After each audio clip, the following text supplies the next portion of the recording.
করছে এটা পাওয়ারপয়েন্টে?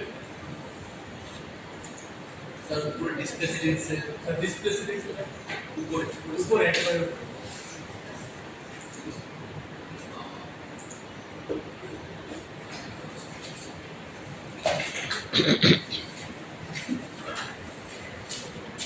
তো দেখো আজকে আমরা ভেরি ব্রিফলি আমাদের ইমিউন সিস্টেম যেটা আমাদেরকে পড়ানোর সমাধান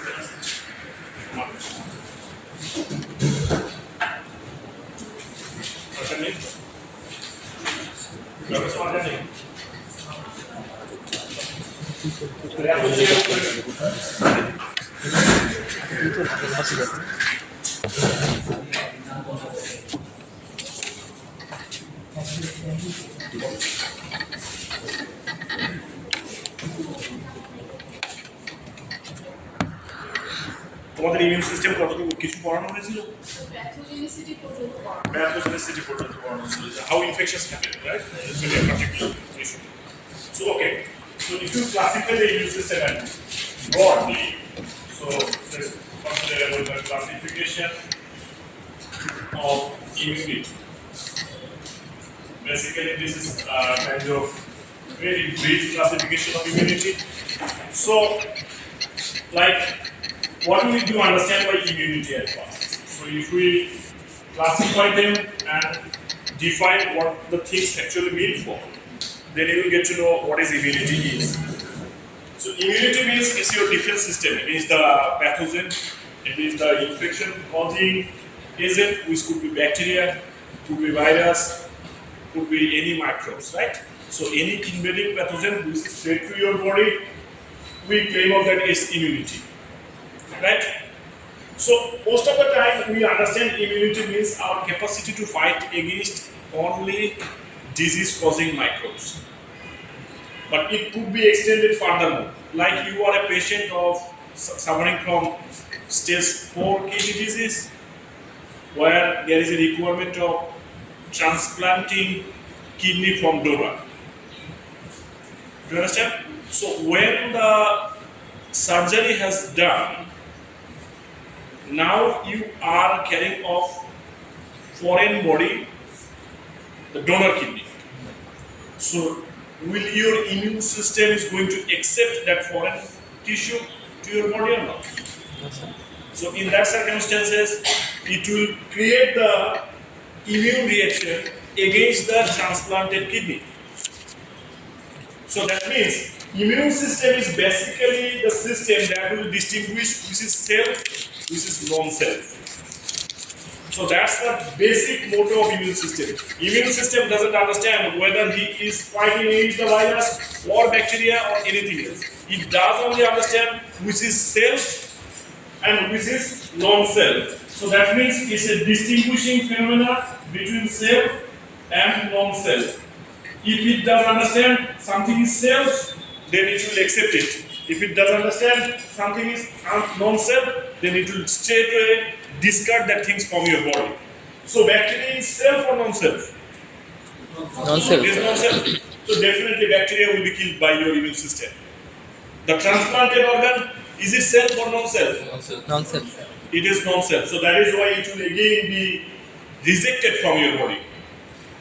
So this is why, when we donate the blood, the first thing that you need to meet up with, it has to be matched with the donor to make the situation of self. Do you understand? Like A positive blood group. So you have to take the blood from A positive donor. So to create the situation of self, if you take B positive blood to A positive patient, what will be the situation? Will it be self or non-self? Non-self. It will be non-self. Then your immune system will target the blood cell and it will coagulate almost immediately. So your whole blood will be coagulated and the patient will be dying. So that's basically the immune reaction. So blood group matching is not about the matching of blood to blood. It's matching about immunity to make it self to self. You understand what I mean to? So blood group matching is the matching of immunity to make a situation of self to self, so that no immune reaction will be generated. So, like if the patient is A positive, what does it mean? The antigen A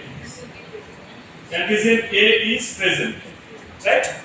Antigen A is present, and Rh factor R is positive. Patient is Rh positive. So in that patient, antibody B absent, right? Antibody B absent. Antibody B is Antibody B present. present or absent. Present. So antigen A is present, antibody B is present. Present. A absent. Antibody B, which is going to happen, is present.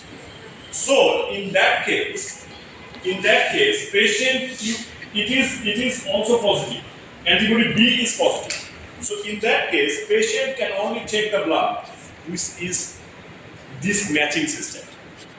Antigen A present, antibody B present, and R is positive. So no circumstances you can give anything. That means your immune system is not only working against the invading microorganisms, rather it is the determinant which is self to you and which is non-self to you. So, and on the basis of that, you will have the immune system either it is innate type, or it could be adaptive type. Adaptive type. What does it mean? That means out of all the issue of immune system, it could be of two types. One is innate type of immunity, another one is adaptive type of immunity. So what is innate type of immunity? That is inborn one. What is that?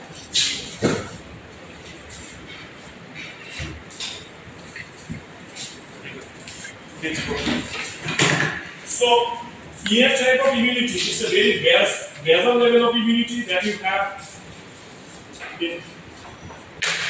So, it's a basal level of immunity or inborn one, inborn immunity. So, that means when baby birth, you will have a very basal level of immunity, that is the minimum threshold of immunity you should have just to survive to the environment. Other than that, you will not have that kind of immunity at all. So this is the very basic level of immunity. Basically, it's not adaptive at all because the immune that you got during your birth, it is kind of adaptation you have taken so far from your mother. You understand what I mean too? It's not going to be innate at all because from during the development stage, you are accustomed to your mother's status, right? So that is again going to be adaptive. So, but we claim of this one is innate because this is the basal level. We see the individual is having that kind of immunity during the birth. So this is why we claim of this one is innate immunity.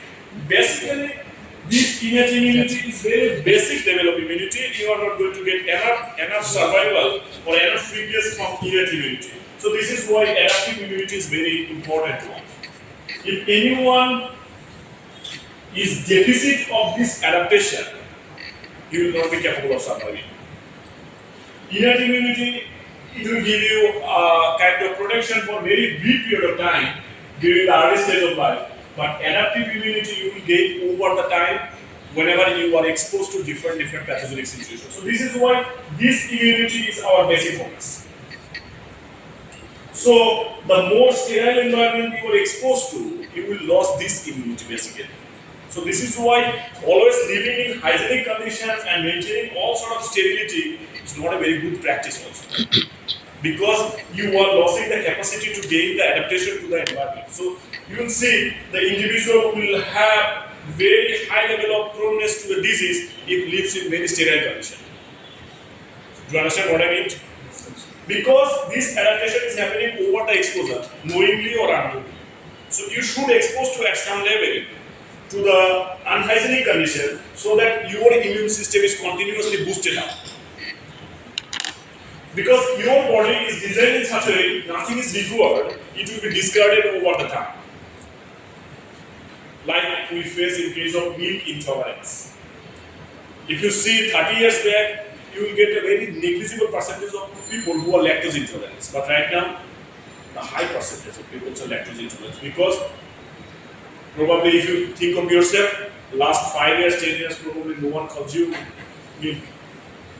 So your stomach doesn't recognize the necessity of having lactate to digest the lactose. So this is why it will stop automatically to production of that enzyme and you will be completely intolerant to the lactose. So this is going to be the same situation here. The adaptive immunity it develops over the time to exposure to pathogenic shock. So it is the gaining of immunity upon exposure to pathogen. So that's very important. That is called adaptation because whenever you do expose to pathogen, you should have that capacity to fight against that one, right? So that's the adaptation you are getting basically over the time. Like the case we see in case of coronavirus. Initially it was threat, right now it's kind of the influenza. Do we bother about the coronavirus right now? Because you have got enough adaptation from that one.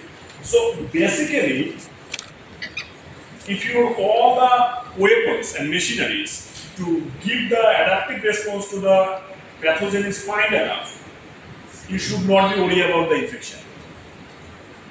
It could give you the transient shock to your body, but you should not be worried to that extent what we did in case of coronavirus. Because majority of the cases, the problem that was the cause of disease is imbalanced immunity because of our lifestyle, because of our micronutrient deficit, and because of age. That was the problem with the coronavirus. Because you know that immune response basically it increases with time when it requires to increases. That means it's always trying to be proportional to that of the pathogenic shock. You know that coronavirus was very proliferating type of virus, right? You understand what I mean? Virus, I think you all have studied virus. The virus will be taken off as threat when it has a very short span of population doubling time. You understand what I mean? Population doubling time, I think I discussed it in bacteria, right? So that means if a virus could be multiplied to the 2 copies by 10 minutes, and if another virus could be multiplied to 2 copies by 2 hours, which one is more threat to you? 10 minutes. 10 minutes, because whenever you have been infected with that kind of virus who has the doubling time less, you will have huge number of virus in your body with the span of 24 hours. Right? So to combat against everyone, your immune response should be increased in proportion. Right? Should be increased in proportion. The problem with the coronavirus was something like that. It is a highly proliferating type of virus. So this is why when someone is infected with the coronavirus from the very first hour, your immune system started to act accordingly. And virus is duplicated, your immune response is also increased proportionally. So at certain point, your immune system can cope up with the virus. It can kill all the virus, but eventually your immune system started boosting up and up over the times. So what happens? Because most of the coronavirus infect your lung, your immune system now start to kill your lung cells. Do you understand what I mean? So that means, look, if your immune response and curve to virus is something like that, let's say it is the virus load. It is the virus load. And it is immune response. Immune response. So initially the virus is increasing, your immune response should be increased this way. Is it? So let's say you have the 1 million virus particle here. Virus load, let's consider is million. 1 million, your immune response is something like this. If it is 5 million, your immune response should be increased somehow. If it is 10 million, your immune response should be increased that way. Then it is 20 million, let's consider that immune response is increased. Now your immune system is quite capable of killing almost 20 million. So, immune virus load is sustained over the span of 20 million. Let's consider that this one is 20 million again. Your immune response should be in parallel to that of the virus. That means the immune response that is necessary just to kill that 20 million, it should be sustaining to that 20 million. But if it is happening something like that, your immune response is uncontrolled way is increasing further, what would happen? What would happen? This will start to kill the host cells of your body where the virus is. So what was the host cell in case of coronavirus? It was lung. That means eventually the uncontrolled immune system will be responsible for killing the lung cell. And that was the cause of suffocation, oxygen saturation failure, and eventual death. And this is why the patient was required to provide ventilation. I think you all know we were struggling to get the ventilation support for the coronavirus patient, and this is basically the reason for what. Your own immune system started to killing you, not the virus. Because of uncontrolled immune system, imbalanced immune system. And why this sort of imbalance is going to happen here? The number one is number two, micronutrient deficiency. Number three, so it is something pathological other condition, but basically it is ACE and micronutrient deficiency. Those are the cause behind the. Another one is improper lifestyle, particularly sedentary lifestyle. Those are the cause behind this sort of imbalanced immune system. That means your immunity, what the point I am trying to say this one, your immune system is adaptive. It can cope up with the virus killing, but it is imbalanced one. Do you understand my point? Your immune system is quite adaptive. Because the virus is increasing, your immune system is increasing. Immune response is increasing. But at some point when the virus started to decline, your immune response should decline accordingly. It should come back to the threshold again. Right? So, but you will see the immune response is increasing disproportionately. So basically immune response is measured by the concentration of IgG and IgM. So whenever you will check the level of IgG and IgM, you will see it is increasing over the time. When the virus load is going to decrease, you will have still the IgG and IgM level very high. And it should not be. And this is why you know that the micronutrient deficiency, improper lifestyle, and ACE are the basic cause behind it. You will see this class of people are suffered a lot. Improper lifestyle, it could be manifested by diabetic condition, right? Diabetes is a lifestyle disease. So the patient who are suffering from diabetes, patient who has deficit of micronutrients, and those who are above the age of 60, they are the class of people suffered a lot from the coronavirus because of your own immune system. So what the treatment? For the very first year when it was incepted, the coronavirus situation like 2020 March, coronavirus কখন হলো?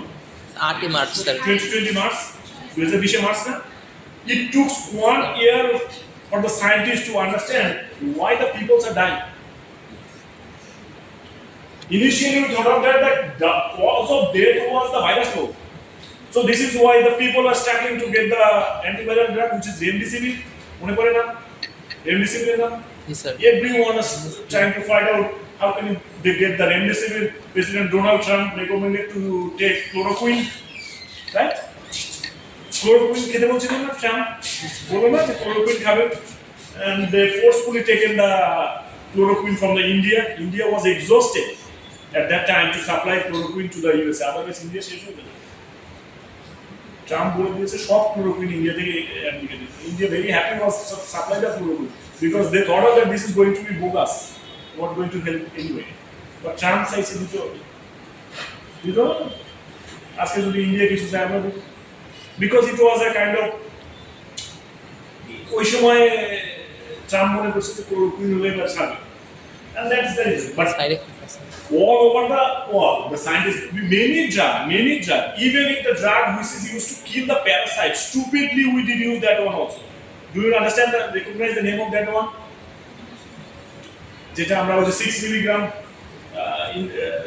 ইসের জন্য ওটার নাম কি ivermectin মনে আছে না আমাদের আইভারমেকটিন এই ওষুধটা খাওয়ানো হয় হচ্ছে basically this was the drug designed to provide to cattle গরু তোমার যখন ইয়ে হয় ওটা হচ্ছে অ্যামিবা বা ফুট অ্যান্ড মাউথ এই টাইপের ইনফেকশন হয় গরুতে তখন ওই আইভারমেকটিন 6 মিলিগ্রাম দেয় ivermectin 6 milligram there, and that time I think you all know the name of Monash University, Australia, and they did a stupid research at that time. They designed the ivermectin dose in such a way with the concentration, and it can cause the killing of virus. যার জন্য সারা দুনিয়া ivermectin খাওয়ার জন্য ঝুঁকে পড়ে সবাই খেয়ে দিয়েছে বাংলাদেশের সবাই আইভারমেকটিন খেয়েছে কেউ তোমরা এখানে ইউ আর লাকি সো প্রবলেমটা কোথায় ছিল after one year Edinburgh university of Edinburgh I think you all know the name of this one University of Edinburgh in Scotland which is যেখানে ডলি আছে না জেনেটিক রিকম্বিনেশন যারা it was the আছে না তোমরা পড়ছো না ডলি ওইটা কিন্তু ইউনিভার্সিটি অফ এডিনবার্গতে ডলি ইয়ে করা হয় ক্লোন করা হয় for the very first time it was the animal cloning so that laboratory again come up with this blockbuster identification the cause of death was not the virus load cause of death was the boosting up immunity beyond the requirement of the patient কারণ এর পরে তোমার immunity যখন বাড়ছে এটা কি তোমার beyond the requirement so ওই জায়গায় গিয়ে তখন কি করা হলো যে try to understand when the patient is struggling a lot because of the immunity তারপরে কি করবা ইমিউনিটি থেকে ডাট ধরে কমিয়ে দাও কমানো যাবে না স্টেরয়েড দিলে পেশেন্টকে প্রেডিসোলন 10 মিলিগ্রাম 2 টাকা স্টেরয়েড ইনজেকশন করে দাও ওই ইমিউনিটি সাথে সাথে নিচে নেমে আসবে প্রবলেম হবে না কারণ যতক্ষণ ইমিউনিটি বাড়তে দিবা টু কিল দ্য ভাইরাস বাড়তে দাও তারপর 3 দিন 4 দিন 5 দিন পরে যখন দেখছো পেশেন্টের শ্বাসকষ্ট শুরু হয়ে যাচ্ছে স্টেরয়েড ইনজেকশন করে দাও 2 টাকা করে ট্যাবলেটের দাম it will cost only in case of Bangladesh it will cost only 50 টাকা to survive the patient life আর অনেকে আর করোনা ভাইরাসে মরা লেখা থাকলে তো মরবে সেটা তো different issue but corona virus is not the fact which is the likely cause of death যেটা ছিল আগে যে করোনা ভাইরাস হলেই মারা যাবে it was the cause so that means adaptive immune system what the message I'm going to say about adaptive immune system is the immune system that is responsible for your survival sometimes it could be the cause of death now what the things you should write it you should have the balanced immunity আর সবসময় মনে রাখবা balance ইমিউনিটির জন্য আরেকটা জিনিস বাংলাদেশে বিশাল talk show বিশেষজ্ঞরা বলতো আপনারা zinc tablet Khan it was again a stupid message দেখো তোমার ইমিউন সিস্টেম এমনি imbalance boosted and zinc is a micronutrient responsible for further boosting up the immunity in a very quicker period of time তাহলে এই লোকটা যদি zinc খায় এর কি ঘটনা ঘটবে মরা আগে আসবে ডেটটা একটু পিছনে ছিল আগে আনবে জিঙ্কে সো তাহলে zinc micronutrient deficiency meeting up of that one with the zinc supplement was not at all the beneficial aspect for the survival of patient suffering from the coronavirus কেউ জিঙ্ক খেয়ে বাঁচে এইটা হ্যাঁ তোমার যদি জিঙ্ক ডেফিসিয়েন্সি থাকে and because of that one you are not getting the boosted up immunity only then zinc will be the beneficial কথা বুঝতে পারছো জিঙ্ক হচ্ছে ইমিউন সিস্টেমকে বুস্ট করার জন্য একটা মাইক্রোনিউট্রিয়েন্ট যদি তোমার এটা ডেফিসিয়েন্সি থাকে তাহলে তোমার ইমিউন সিস্টেম বুস্ট হবে না বুস্ট করে কি মানে ইমিউন রেসপন্স বাড়বে না তার মানে অ্যাডাপটিভ ইমিউনিটি তোমার থাকবে না এখন এইটা যার নাই তার জন্য জিঙ্ক দরকার, বিকজ জিঙ্ক ইমিউন রেসপন্সকে বুস্ট আপ করে, এটা তার দরকার ছিল। তোমার নর্মাল লেভেলের জিঙ্ক আছে, তুমি ইমিউন সিস্টেমকে আরো বুস্ট আপ করলে জিঙ্ক লেগে তখন কি হবে তার জন্য প্রবলেম হবে। সো এটা আর একটা বাজে কাজ আমরা করছি, পেশেন্টকে শুধুমাত্র জিঙ্ক ট্যাবলেট খাইতে। এনিওয়ে ফার্মাসিউটিক্যাল কোম্পানিরা খুব বেনিফিট পেয়েছে। So adaptive immunity, it could be gained by active process. Active type, it could be of passive type. That means adaptation could be happening in your body.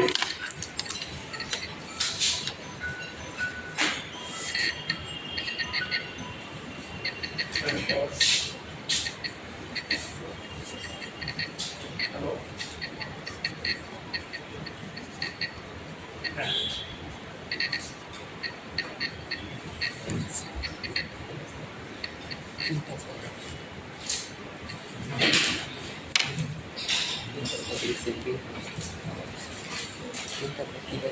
আপনি কি কি remove করেন? আপনি কি সব remove করেন? Just like this,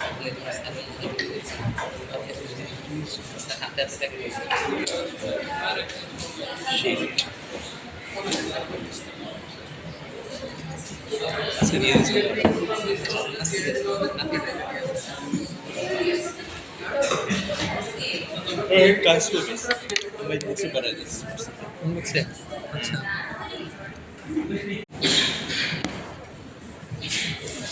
So, adaptive immunity, it could be gained by two ways. One is called active process.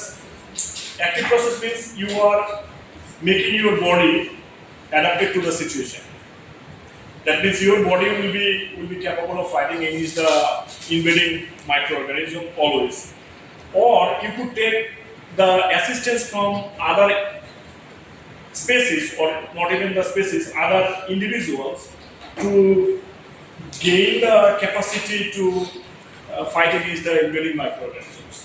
Like in case of active type of immunity, it could be of natural one, it could be artificial.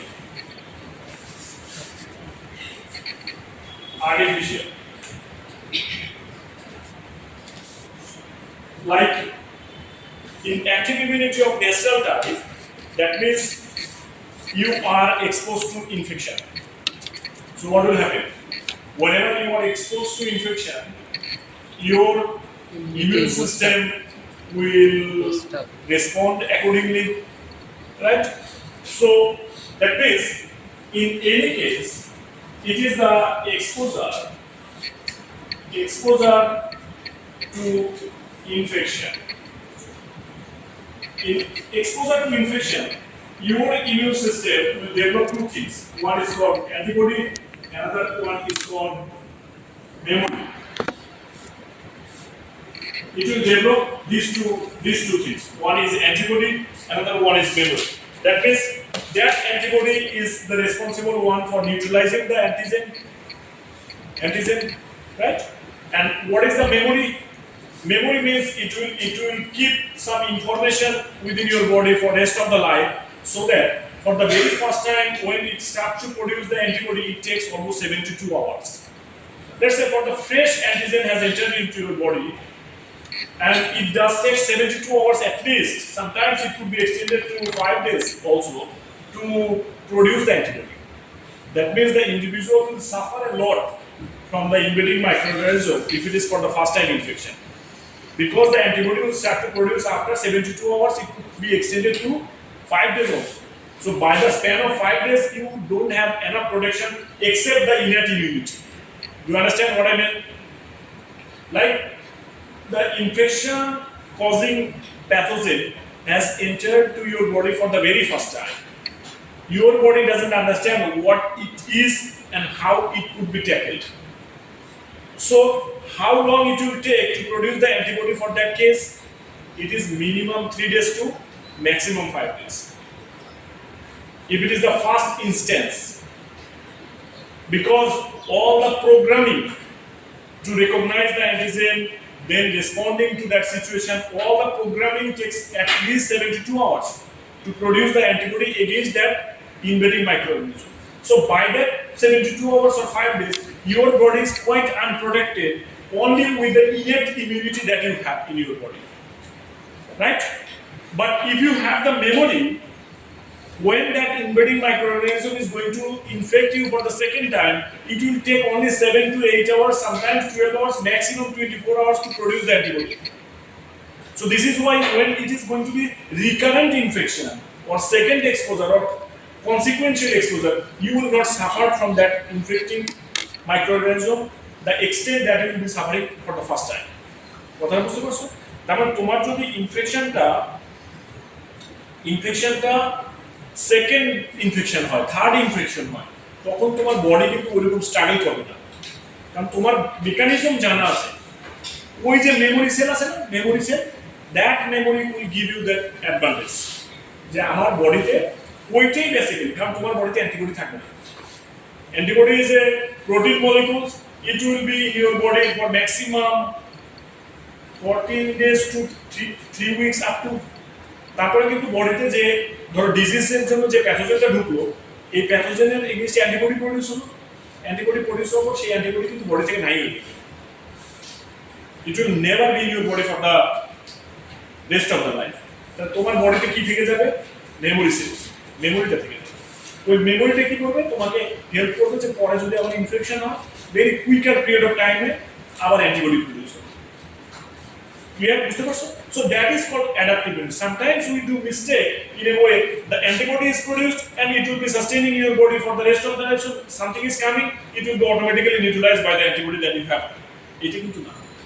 তাহলে তোমার বডিতে দৈনিক virus infection হচ্ছে, নতুন antibody তৈরি হচ্ছে, billions copies of antibody থেকে যাবে বডিতে, বিলিয়ন কপি অ্যান্টিবডি থেকে যাবে বডিতে, যেটা তৈরি হচ্ছে সেটা থেকে যাচ্ছে, যেটা তৈরি হচ্ছে সেটা থেকে যাচ্ছে। তাহলে ব্লাডে খালি অ্যান্টিবডি আর অ্যান্টিবডি, যার বয়স যত বেশি তার অ্যান্টিবডি তত বেশি, যে যত আনহাইজেনিক এনভায়রনমেন্টে থাকে তার অ্যান্টিবডি তত বেশি।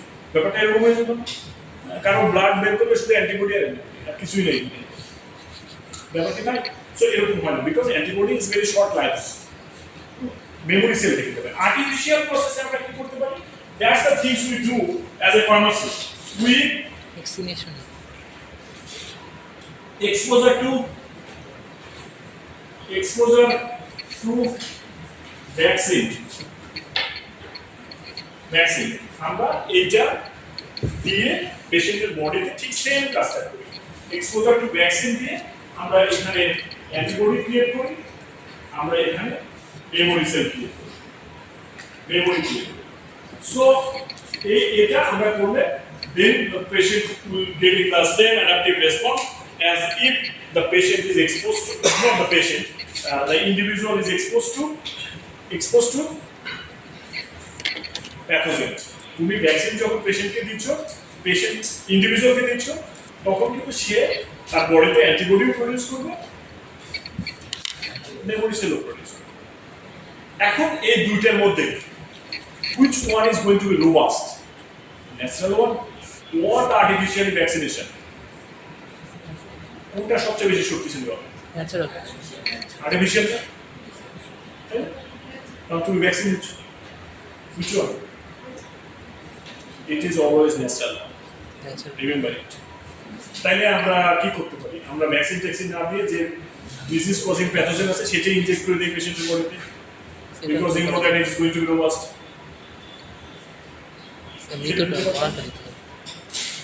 মরাটা দিতে হবে।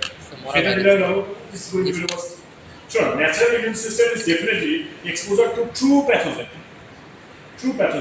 So your body will be understanding the scenario at best. ধরো তুমি সেনাবাহিনী আছে, এদেরকে এই বিভিন্ন ট্রেনিং সেন্টারে ট্রেনিং করে সব কিছু, যেমন ধরো আমাদের ক্ষেত্রে বাদ দাও সেনাবাহিনী বাদ, এই যে ফায়ার হ্যাজার্ড ট্রেনিং দেই না, আমরা কিন্তু ফায়ার প্র্যাকটিস করি, আমরা বাংলাদেশে ফায়ার প্র্যাকটিস করি, দেখবা আমাদের করিডোর এক্সটিংগুইশার লাগানো থাকে, আগুন লাগলে কিসের কোথায় এক্সটিংগুইশার দৌড়ে সবাই ভেঙে দেবে। কারণ কি, উই ডোন্ট হ্যাভ প্র্যাকটিস। তোমার যদি ব্যাপারটা এরকম হতো যে তুমি রিয়েল সিচুয়েশনটা এক্সপোজ করতে, তোমাকে ট্রেনিং দেওয়া হচ্ছে, ফায়ার হ্যাজার্ড ট্রেনিং দেওয়া হচ্ছে, এরপর তুমি ল্যাবে কাজ করতেছো, ক্লাসে বসে ক্লাস করতেছো, এভরিথিং হচ্ছে, এবার একটা ফায়ার অ্যালার্ম বাজছে, ফায়ার অ্যালার্ম করে বাজবে।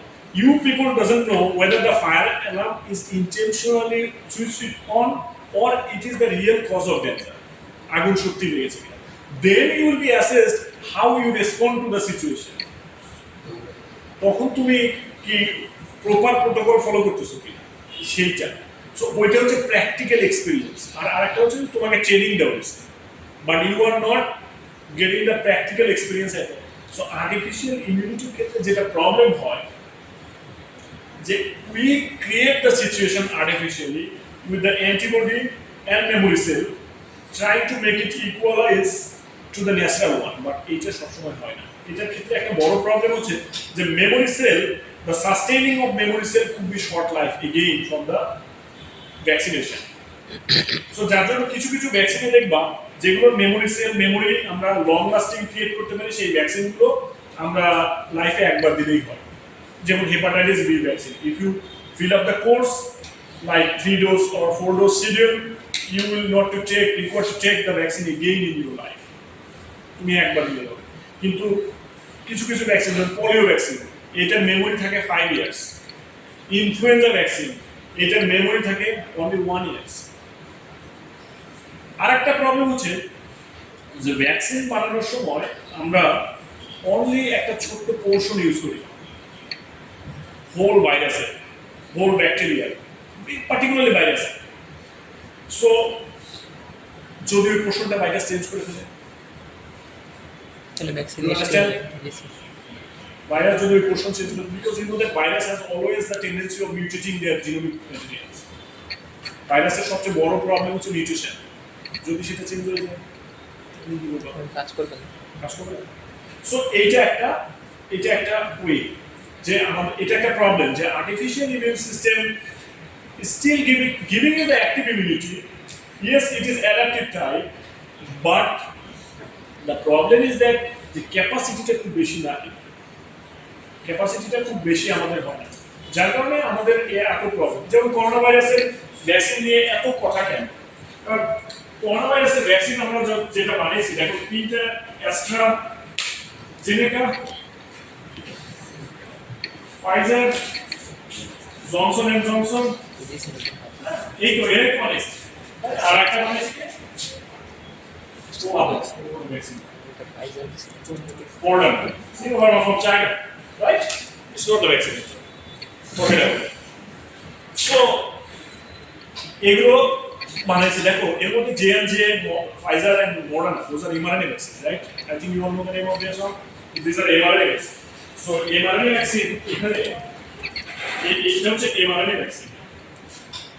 And this one, AstraZeneca, was the conventional line vaccine, attenuated vaccine. Attenuated vaccine. So দেখো এটা হচ্ছে বলা হয় যে mRNA vaccine is the modern vaccine technology.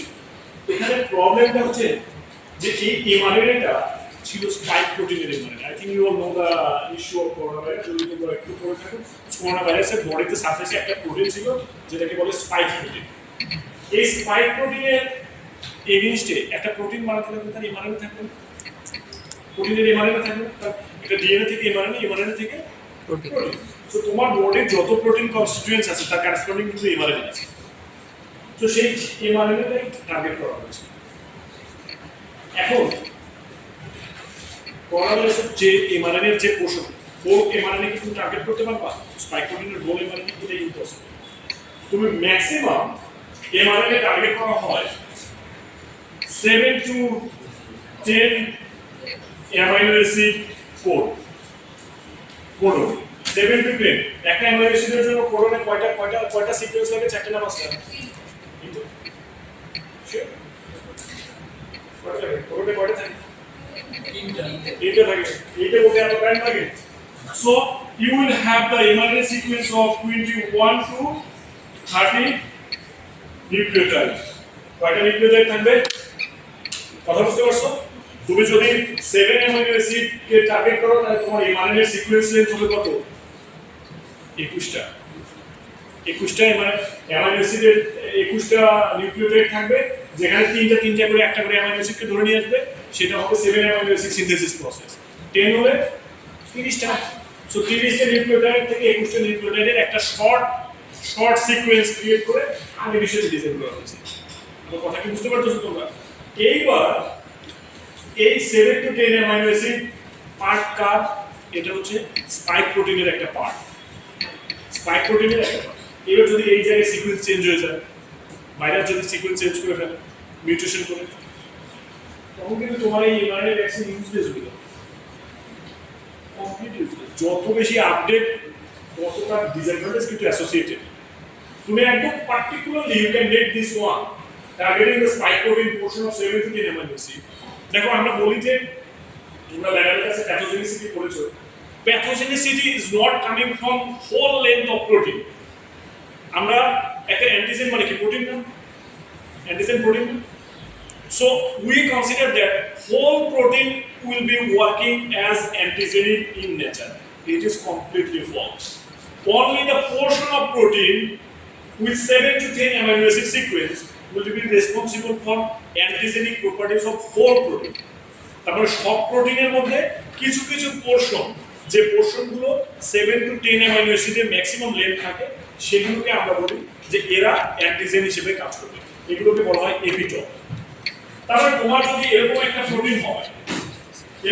Protein হয়, এই প্রোটিনের মধ্যে এই পোরশনটা it is 7 to 10 amino acid and this amino acid is working as epitope, and that means তার মানে এখানে একটা এপিটপ আছে, কিন্তু এই হোল প্রোটিনটা কিন্তু কাজ করবে কি হিসেবে?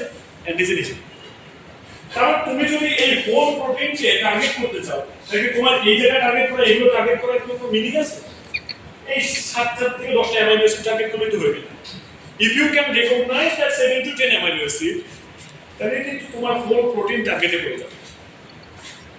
কথা বুঝতে পারছো? কারণ তোমার বডি অ্যান্টিবডি প্রডিউস করবে টার্গেটিং দিস ওয়ান। তাহলে তুমি যদি ভ্যাকসিন ডিজাইনের সময় শুধুমাত্র ওইটুকু অংশ চিনিয়ে দিতে পারো বডিকে, তাহলে তখন যখন রিয়েল এই প্রোটিনটা তোমার বডিতে থাকবে, তখন কি হোল প্রোটিনকে সে টার্গেট করবে না? করোনা ভাইরাস থেকে যখন রিয়েল প্রোটিনটা ঢুকে যাচ্ছে বডিতে, তুমি চিনিয়ে দিছো কোনটুকু? ওই এপিটপকে চিনিয়ে দিছো। ভ্যাকসিন দিয়ে অ্যান্টিবডি প্রডিউস করেছো কার এগেইনস্টে? Only against the epitope. এখন ওই এপিটপ ক্যারি করে যে প্রোটিনই বডিতে ঢুকবে, সে টার্গেটে পড়ে যাবে না? টার্গেটে পড়ে যাবে। So this is why we design the vaccine like the Pfizer, Moderna and Johnson targeting the epitope only. এখন কোশ্চেন হচ্ছে যে ভাইরাস যদি এপিটপ চেঞ্জ করে ফেলে, তাহলে কিন্তু ভ্যাকসিন ইনএফেক্টিভ হয়ে যাবে। সো বেসিক্যালি প্রবলেমটা এই জায়গাতে হয়, কারণ একটা প্রোটিনে ন্যাচারাল ইমিউনিটিতে একটা প্রোটিনে will not have only one single এপিটপ।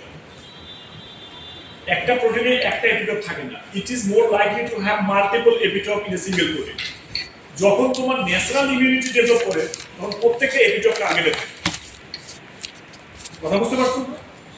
Natural ধরে নাও এই প্রোটিনে আমার 5টা এপিটপ আছে। ধরে নাও এরকম একটা 1 2 3 4 5. So when this protein is invading into your body, এই প্রোটিনটা ধরে নাও করোনা ভাইরাস বা যেকোনো একটা ভাইরাসের ক্যাপসিড প্রোটিন, এটা যখন পেশেন্টের বডিতে ঢুকে যাবে, তখন কিন্তু ন্যাচারাল ইমিউনিটিতে অ্যান্টিবডি প্রডিউস হবে কয়টাই? 5টাই, targeting each and every epitope. Antibody প্রোডাকশনটা হবে polyclonal antibody production. You will have mixture of antibody and all 5 individual antibody can target 5 different targets. কথা বুঝতে পারছো? কিন্তু তুমি যখন এই প্রোটিনটাকে এমআরএনএ ভ্যাকসিনে নিয়েছো, একটা এপিটপকে টার্গেট করছো, এখন ওই এপিটপটা যদি সিকোয়েন্স না চেঞ্জ হয়ে থাকে, তাহলে যখন ওই অরিজিনাল ভাইরাস ঢুকবে, ওই এপিটপ পেয়ে যাবে, তখন সে টার্গেট করে কিল করতে পারবে। যদি সিকোয়েন্স চেঞ্জ করে থাকে, তাহলে কিন্তু তোমার কমপ্লিট ইনএফেক্টিভ হয়ে যাবে। যার কারণে এইটা একটা বড় থ্রেট আর্টিফিশিয়াল ভ্যাকসিনেশন। এখন কোশ্চেন হচ্ছে যে তুমি আমি এই কথা বুঝে ফেললাম, সায়েন্টিস্টে বুঝে না, they will go for making mRNA sequence targeting multiple epitope target করে বানাবে। আমি epitope 1 এর জন্য একটা সিকোয়েন্স দিলাম, epitope 2 এর জন্য আরেকটা সিকোয়েন্স দিলাম, epitope 3 এর জন্য একটা সিকোয়েন্স দিলাম, এরকম ভাবে দেওয়া হয়। হ্যাঁ, এরকম আমরা দিয়ে থাকি যে in mRNA you will not have only one sequence targeting only one epitope। তোমার ওখানে mRNA এর মধ্যে সিকোয়েন্সের মিক্সচার করা হয়। ধরো একটা mRNA পোরশন আছে যেটা এপিটোপ 1 কে টার্গেট করে, আরেকটা পোরশন আছে এপিটোপ 2 কে টার্গেট করে, আরেকটা আছে এপিটোপ 3 কে। এরকম সাধারণত 2-3টা নিউক্লিওটাইড সিকোয়েন্স মিক্সচার করে দেওয়া হয়, যেখান থেকে multiple protein fragments of 7 to 10 amino অ্যাসিডের এপিটোপ ক্রিয়েট করে। কথা বুঝতে পারছো? কিছুই বুঝতে পারছো? সো তুমি ওটা দিয়ে তুমি ভ্যাকসিনের এফিসিয়েন্সি বাড়াবে। এখন কোশ্চেন হচ্ছে আর্টিফিশিয়াল করতে গেলে তুমি কত এপিটোপের সিকোয়েন্স দিবা? যদি 20টা এপিটোপ থাকে তুমি 20টা সিকোয়েন্স দিতে পারবা? ইম্পসিবল। তোমরা জানো যে mRNA always double standard, right? Single standard sure? আচ্ছা ঠিক আছে, মেনে নিলাম এমআরএনএ সিঙ্গেল স্ট্যান্ডার্ড। এইবার তুমি 4টা-5টা এপিটোপ ডিজাইন করছো, বিশাল ফার্মাসিস্ট একটা ব্যবসা নিয়ে ডিজাইন করছো, ডিজাইন করে কোথায় দিবা? একটা ইনজেকশনের বোতলের মধ্যে দিবা, এরকম একটা বোতল। হ্যাঁ, ব্যবসা নিয়ে একটা এমআরএনএ 1 নিউক্লিওটাইড সিকোয়েন্স কত? নিউক্লিওটাইড সিকোয়েন্স 30, আমি ধরে নিলাম 30। এমআরএনএ 1 যেটা হচ্ছে এপিটোপ 1 কে, এমআরএনএ একটু কথা বলো না, এমআরএনএ 2 নিউক্লিওটাইড সিকোয়েন্স 30, এটা মিক্সার দিলাম। এমআরএনএ 3 নিউক্লিওটাইড সিকোয়েন্স 30, তিনটে এমআরএনএ টার্গেট করে ভ্যাকসিন করে ফেললাম মিক্সার। তারপর তোমার মাথায় কি কাজ করতেছে যে 1 থেকে আসবে এপিটোপ 1 এর সিকোয়েন্স, 2 থেকে আসবে এপিটোপ 2 সিকোয়েন্স, 3 থেকে আসবে এপিটোপ 3 সিকোয়েন্স। এর বোতলের মধ্যে কি ঘটনা ঘটলো? এমআরএনএ 1 এর সিকোয়েন্স ধরো এখানে 5 প্রাইম টু 3 প্রাইম আছে, রাইট? নিউক্লিওটাইড কয়টা আছে? 30টা। এমআরএনএ 2 ধরলাম এখান থেকে এখানে হচ্ছে 16, এটা হচ্ছে nucleotide sequence 30। MRNA 2 portion of sequence এটা হচ্ছে 5 প্রাইম, এটা হচ্ছে 3 প্রাইম। এটা এই অংশটা এখানে যে 1 টু এটা তো 30, 1 টু 15, 15 টু 30। খেয়াল করো প্রবলেমটা কোথায় হয়ে যাচ্ছে। এটা হচ্ছে এমআরএনএ 1 এর 30 nucleotide sequence, mRNA 2 30 nucleotide sequence. Okay, so mRNA 1 এর 16 টু 30 নিউক্লিওটাইড যে 15টা সিকোয়েন্স আছে। এমআরএনএ 2 1 টু 15 এখানে কয়টা নিউক্লিওটাইড আছে? 15টা নিউক্লিওটাইড আছে। ধরে নিচ্ছি এই দুইটা কমপ্লিমেন্টারি হয়ে গেছে মিক্সারের বোতলে যাওয়া। তাহলে ওই অংশটা সিঙ্গেল স্ট্যান্ড থাকবে না ডাবল স্ট্যান্ড থাকবে? Double stand. হাইড্রোজেন বন্ড হয়ে গেছে, পানি আছে ওখানে, কাছাকাছি চলে আসছে। So when the force of attraction will create the hydrogen bonding between them, now your mRNA is going to be double stranded. এই mRNA ইনজেক্ট করে দিছো, যখনই mRNA ডাবল স্ট্যান্ড পাবে বডি কি করবে? এটাকে নরমাল mRNA ভাববে না অ্যাবনর্মাল mRNA ভাববে? অ্যাবনর্মাল, একদম সাথে সাথে টুকরো টুকরো করে দেবে। তাহলে তুমি যে পন্ডিতি কইরা মিক্সারের উপর মিক্সার বানাবা, একটা আরেকটা কমপ্লিমেন্টারি হয়ে যেতে পারে না? পোরশন কমপ্লিমেন্টারি, এটা তো ফুল কমপ্লিমেন্টারি হয়নি, এটাকে বলা হয় পার্শিয়াল কমপ্লিমেন্টেশন। যদি এরকম পার্শিয়াল কমপ্লিমেন্টেশনও হয়ে যায় তাহলে তোমার প্রোডাক্ট শেষ। কথা বোঝা গেছে? তো তুমি চিন্তাই করতে পারো যে বেশি বেশি এপিটোপের সিকোয়েন্স দিয়ে মিক্সচার ককটেল বানাবো। So you can think of making cocktail, but whether that cocktail give you cocktail effect or not is the matter of fact you need to take into account. কথা বুঝতে গেছে? So these are the real problem you face whenever you go for designing the vaccine. The pharmacist, our job is not to understand what the types of immunity and blah blah. It just সবাই করে। We just focus on what the advantage and problem we can get over the types of immunity we have and how can we tackle that issue. So এখন আমাদের passive ইমিউনিটিতে আমরা যদি move করি,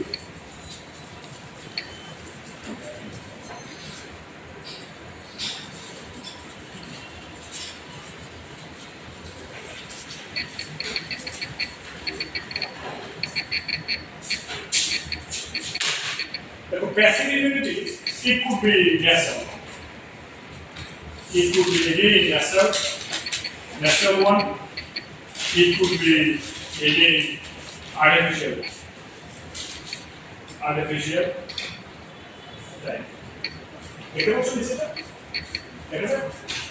So natural passive immunity basically it is the example of transfer of immune response from mother to fetus. That means subsequently to newborn. Mother to fetus, it is the natural process of getting passive immunity. That means basically in this sort of immunity, your immunity is developed because of taking straightaway antibody by somebody. In active immunity, you are making your body aware of to produce the antibody. Try to understand. In case of active type of immunity, you are making your body aware of producing antibody by itself in exposure to antigen. Either the antigen is coming from natural source or the antigen could be artificially given as vaccine. তাহলে vaccine যখন তোমাকে বলা হবে the product is antigenic product. Always remember that vaccine is an antigenic product. মনে থাকবে vaccine is an antigenic product, and you all know that in majority of the cases antigen could be either protein, could be either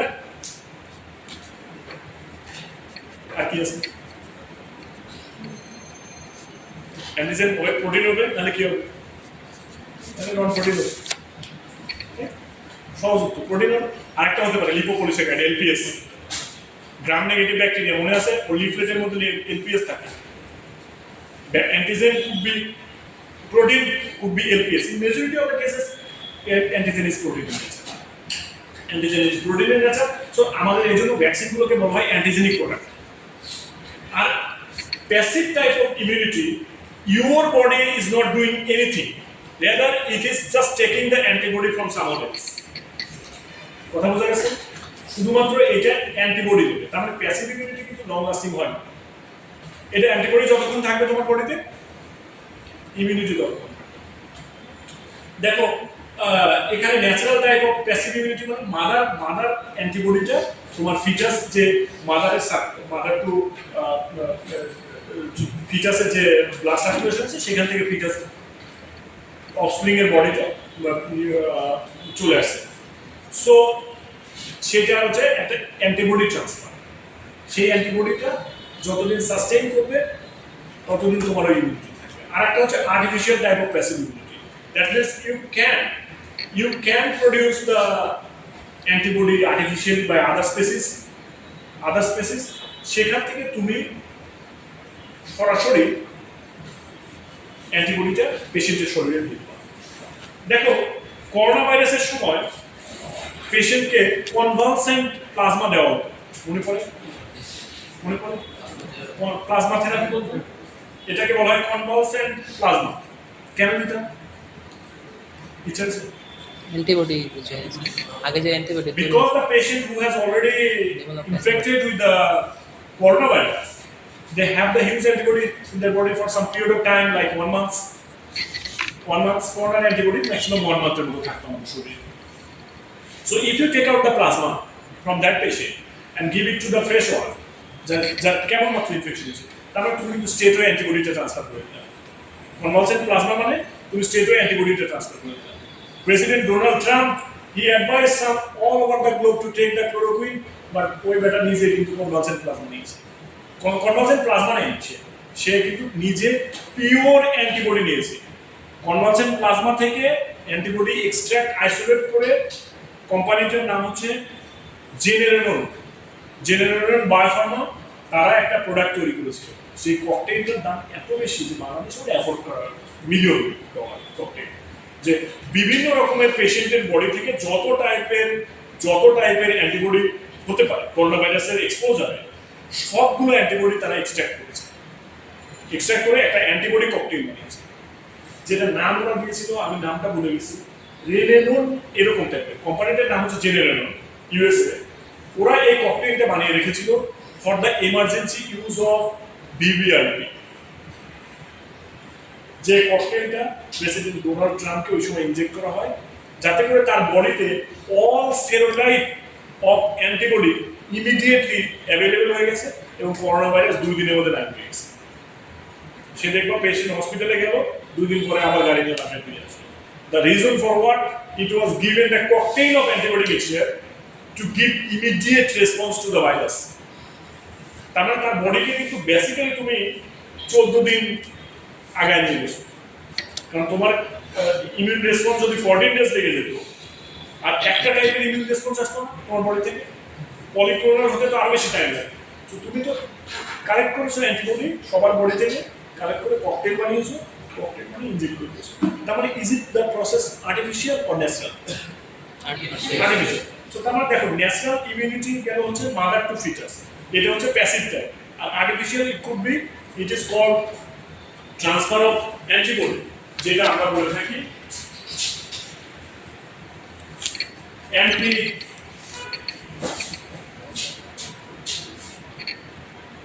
antibody injection. সরাসরি তুমি antibody injection করে দিচ্ছ,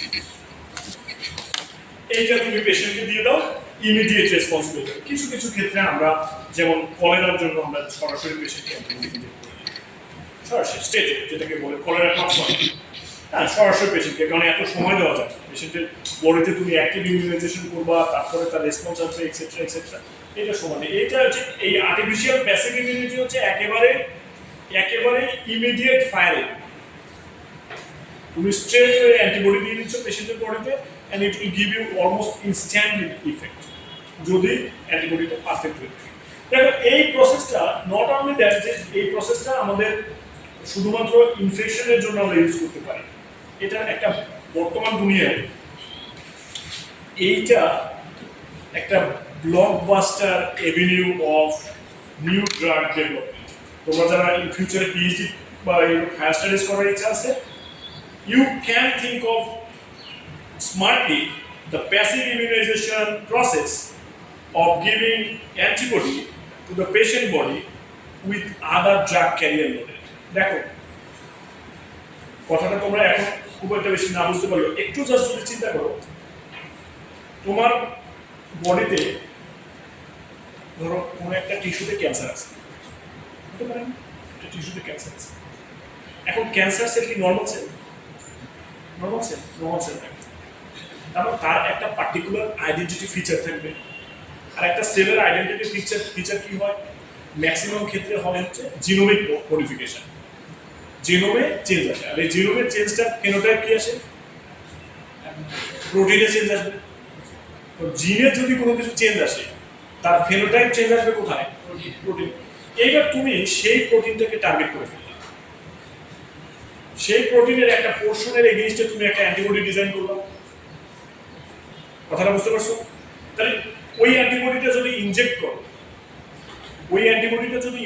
তাইলে ওই অ্যান্টিবডিটা কোথায় যায় বাইন্ড করবে? ওই টার্গেট ক্যান্সারকে বাইন্ড করবে। এইবার তুমি কি করলা? তোমার যে ক্যান্সারের কেমোথেরাপি ড্রাগের সবচেয়ে বড় প্রবলেম কি জানো? এইটা বডির মধ্যে যাওয়ার পরে কোনটা ক্যান্সার আর কোনটা নন ক্যান্সার এই চিনি সব কিল করা শুরু করে। এবার তোমার কেমোথেরাপির জন্য যে ড্রাগটা আছে, এটাকে ওই অ্যান্টিবডির সাথে লোড করে দিলাম, প্যাক করে দিলাম। তাহলে বডিতে যখন ইনজেক্ট করবা, এই কেমোথেরাপির ড্রাগটা কোথায় যাবে? ক্যান্সার সেলে, বডি ক্যান্সার সেলে চলে যাবে। So it is called antibody conjugate. Right now, all over the globe, the pharmaceutical company is moving on developing every molecule conjugated with antibody to give the precise effect on target cell only, not other cell. যেটাকে বলে precision medicine. কথা বুঝে গেছে?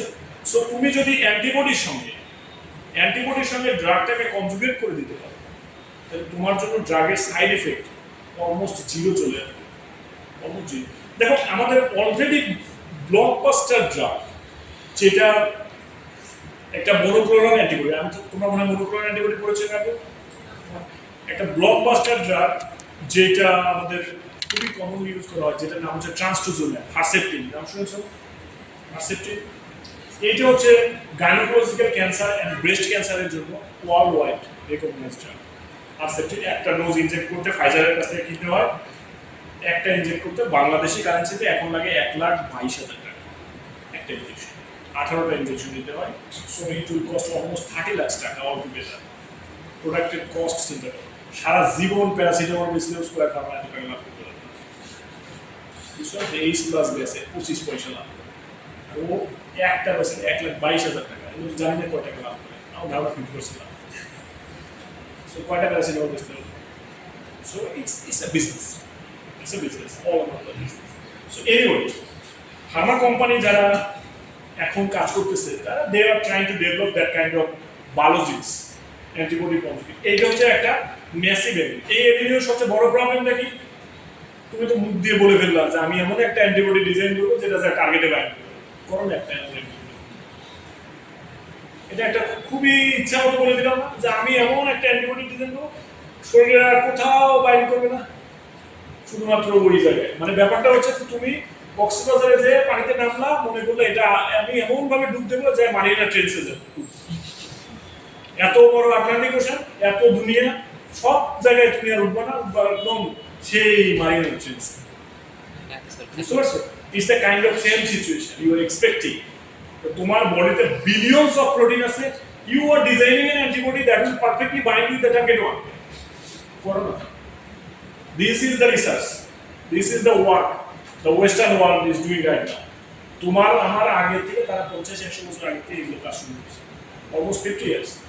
So আমাদেরকে এদিকে focus করতে হবে, কারণ হচ্ছে এগুলো ড্রাগ বাজারে চলে আসবে। কেন চলে আসবে আরেকটু আইডিয়া দিয়ে দিই। They are very smart.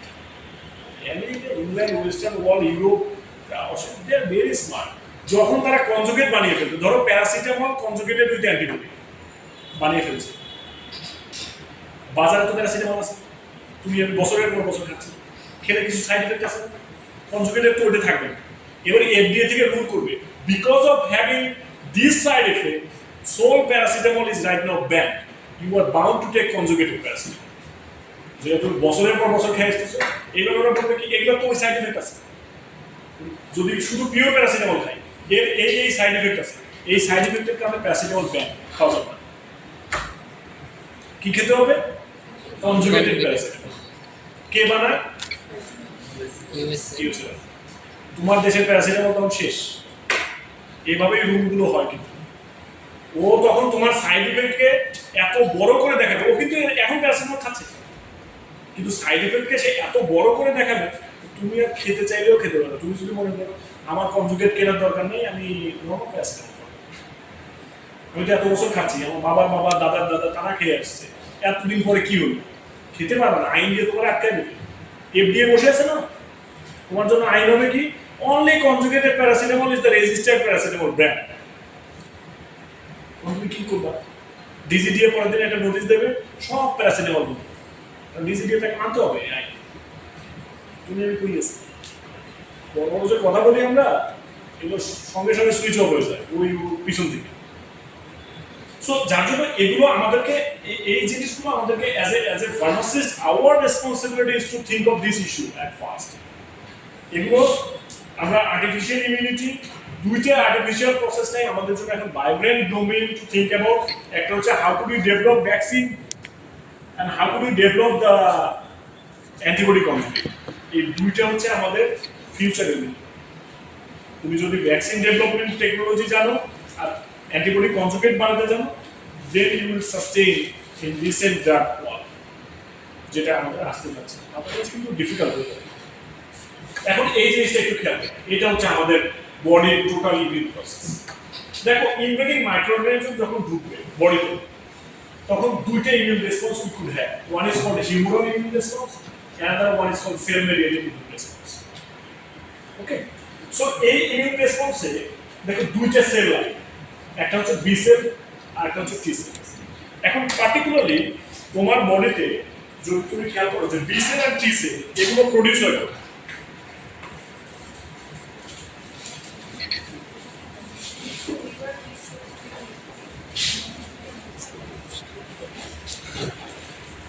So basically, if you think of the production area of B cell, one is called production, another one is called maturation, another term is called activation. এই তিনটে জিনিস তোমাকে সবসময় মাথায় রাখতে হবে। Because you have B cell in your body, you have T cell in your body. Is it active or inactive? তোমার বডিতে বি সেল টি সেল আছে, এটা কি অ্যাক্টিভ মোডে থাকে না ইনঅ্যাক্টিভ মোডে? এটা কিন্তু ইনঅ্যাক্টিভ মোডে থাকে। তারপর during immune response does it need to be activated? Immune রেসপন্সের সময় তোমার কি অ্যাক্টিভেশনের দরকার আছে না দরকার নেই? দরকার আছে। সো যদি কোশ্চেনটা হয় যে অ্যাক্টিভেশন দরকার আছে, তাহলে তোমার প্রথম কোশ্চেনটা আসবে যে তোমার ইমিউন সেলের তাহলে প্রোডাকশন দরকার আছে কি? অবশ্যই। ইমিউন সেলের প্রোডাকশন দরকার আছে, প্রোডাকশন দরকার আছে। সো যদি প্রোডাকশন দরকার থাকে, all the blood cell is produced as precursor cell. Precursor cell. You know that in our body we have nucleus in every cell except red blood cell, macular RBC. ম্যাচুরাল Macular RBC. So during the production of RBC we do have nucleus, but over the maturation it disappears. So it is called enucleated cell. So it's matured RBC. So that means your blood cell is produced as progenitor cell or precursor cell, and eventually it got maturation and it is sustained as matured cell, not being activated. Only activated when you are fighting against infection. তারপর তোমাকে ইনফেকশনের এগেইনস্টে যখন fight হবে তখন এটা। So দেখো depending on that, যদি B cell হয়, B cell এটার প্রোডাকশন এটা হয় হচ্ছে bone marrow. Bone marrow. Maturation, it is again bone marrow. তাহলে B cell production কোথায় হয়? It takes place in bone marrow and maturation also in bone marrow. And if you are talking about T cell, it is production in bone marrow and maturation in thymus. So maturation in thymus. So দেখো তার মানে আমাদের বডিতে এই production and ম্যাচুরেশনের জন্য যে অর্গানগুলো involvement থাকবে সেই অর্গানগুলোকে বলা হয়, এই দুটোকে বলা হয় primary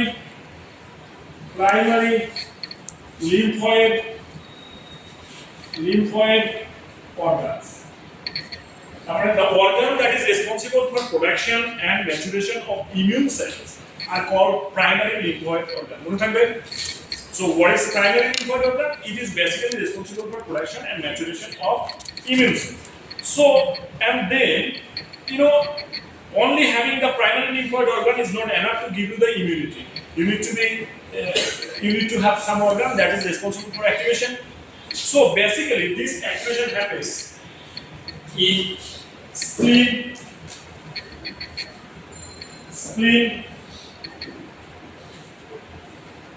tonsil, and some extracellular. So far I recall it. Spleen, tonsil, lymph. Oh yes, the first one is lymph node.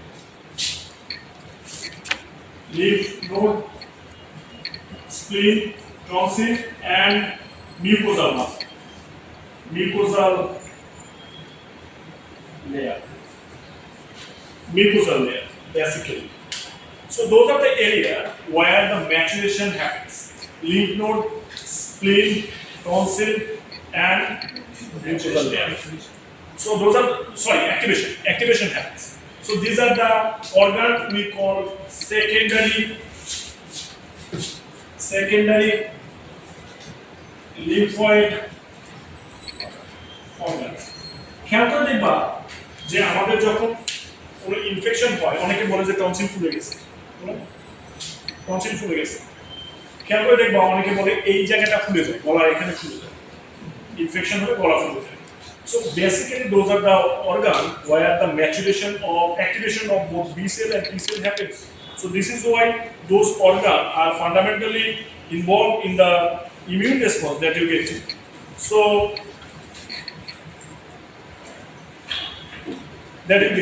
So these are the organs we do call secondary lymphoid organ. এখন এখানে question হচ্ছে যে how does this activation happens?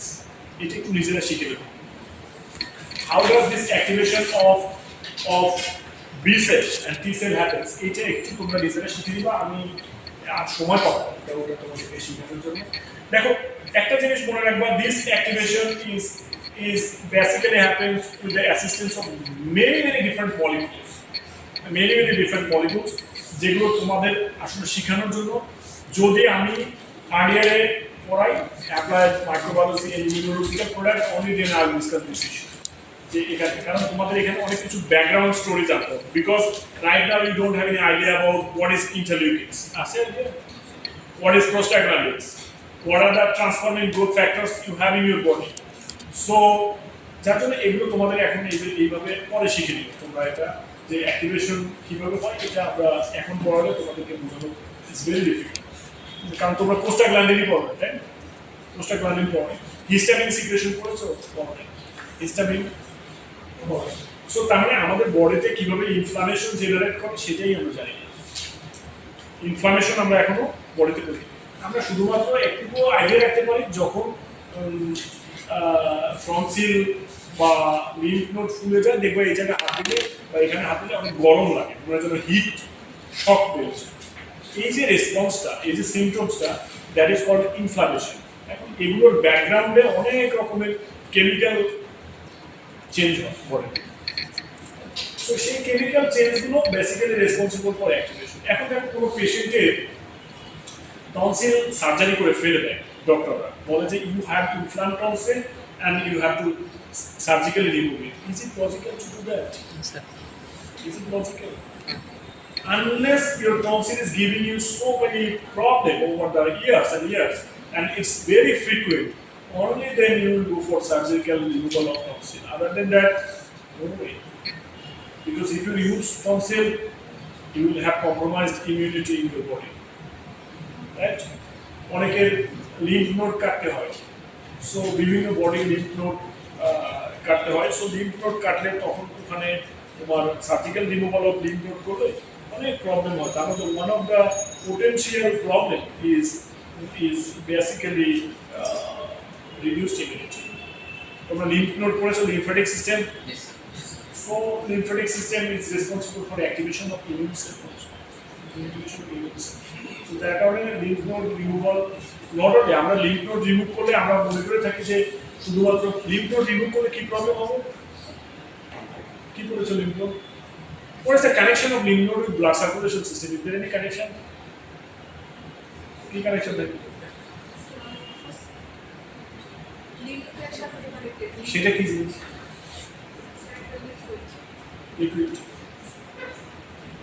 Liquid connection কি ব্লাডের সাথে কোনো ব্লাডের connection আছে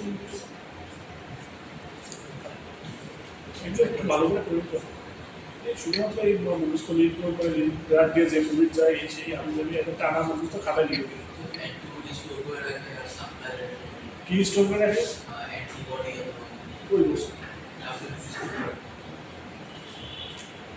WBC ইনফিল্ট্রেশনের সাথে এগুলো একটু করে দিই because lymph node is a drainage backward drainage system in your body it's connected to your blood circulation to deliver the extra plasma which is retained as extracellular fluid একটু পড়ে নিতাম এগুলো খুব ক্লিয়ার আইডিয়া থাকা দরকার কারণ আমরা যেভাবে পড়াই আর যেভাবে পড়ি এই দুটার মাঝখানে অনেক গ্যাপ আছে লিম্ফ নোড হচ্ছে তোমার বডি থেকে কন্টিনিউয়াসলি প্লাজমা এক্সচেঞ্জ হবে প্লাজমা কার সঙ্গে এক্সচেঞ্জ হয় এক্সট্রাসেলুলার ফ্লুইডের সঙ্গে ইসিএফ আর একটা কি থাকে আইসিএফ ইন্ট্রাসেলুলার ফ্লুইড এই ইসিএফ কে অনেকে আবার বলে থাকে ইন্টারস্টিশিয়াল ফ্লুইড বুঝেছো না ইন্টারস্টিশিয়াল ফ্লুইড যেটা সবচেয়ে বেশি পড়া হয় কোথায় লাঙে because having the interstitial fluid in lung is very essential not only that you should have the surfactant there lung surfactant থাকতে হবে সো এই হলো আরেকটা কথা তার মানে তোমার বডিতে একটা জিনিস মনে রাখবা প্লাজমার সাথে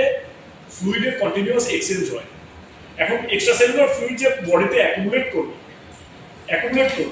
এই অ্যাকুমুলেটেড ফ্লুইডটা প্লাজমাতে ফেরত আসে কি দিয়ে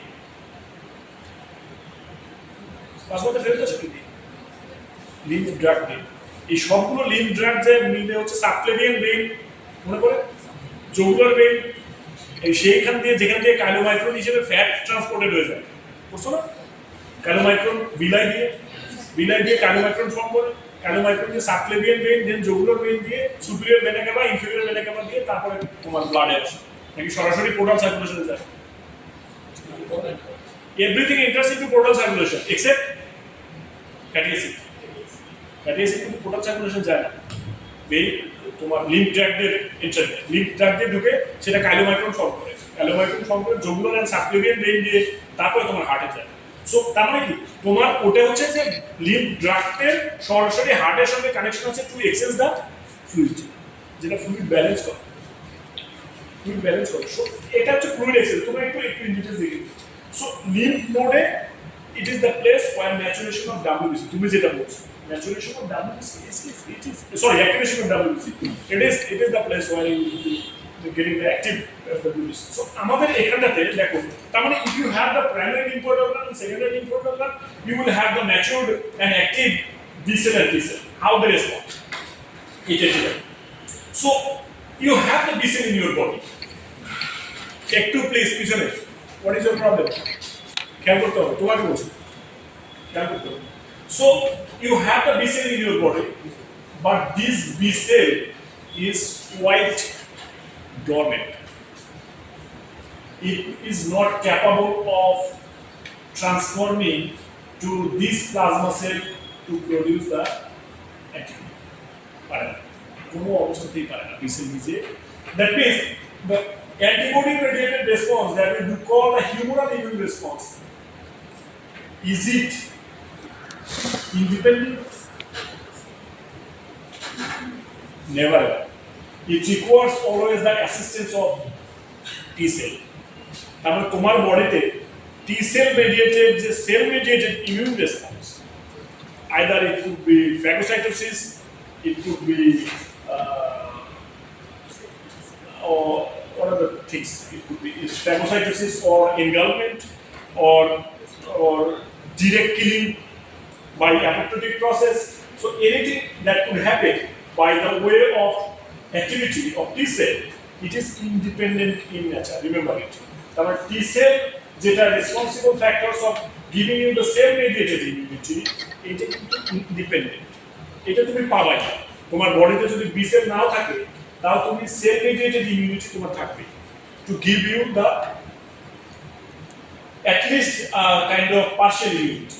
But B cell immunity-টা এটা robust immunity, ঠিক আছে, অ্যান্টিবডি প্রডিউস হলে তুমি robust immunity পাবা, কিন্তু এটা কিন্তু ইন্ডিপেন্ডেন্ট।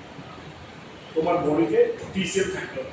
এখন দেখো T cellটা অ্যাক্টিভ হয় কোথায়? T cellটা ম্যাচুরেশন হয় কিন্তু থাইমাসে। সো কোনো পেশেন্টের জন্য যদি দেখবা যে থাইমাস গ্ল্যান্ড যদি কেটে ফেলে, বড় প্রবলেম, তার সব immune system from the humoral immunity of production of antibody collapse হয়ে যাবে। বুঝতে পারছো? সো এইটা collapse হয়ে যাবে। এখন দেখো কিভাবে এটা প্রডিউস হয়। শুরুটা করবা এখানে। T cell that is called the helper T cell, basically it is also inactive. It requires activation. এই অ্যাক্টিভেশনের জন্য কে কাজ করে? অ্যাক্টিভেশনের জন্য একটা মলিকিউল কাজ করে যেটার নাম হচ্ছে ইন্টারলিউকিন 2। কে কাজ করে? ইন্টারলিউকিন 2। এখন কোশ্চেন হচ্ছে এই ইন্টারলিউকিন 2 কিভাবে প্রডিউস হয়? This T cell is not capable of recognizing the antigen which has already been invaded. আমরা যে এত বলতেছি T cell হেল্প করে T cell হেল্প করে, সেই T cellকে হেল্প করে যেটাকে বলে CD4 T cell। CD4 মানে কি? CD means it is called cluster of differentiation of T cell. Cluster of differentiation 4। এইটা তোমরা খুব একটা বেশি বুঝবা না, এই জন্য এগুলো বলে লাভ নেই। এই যে ডিফারেন্সিয়েশন, এটা মানে কি?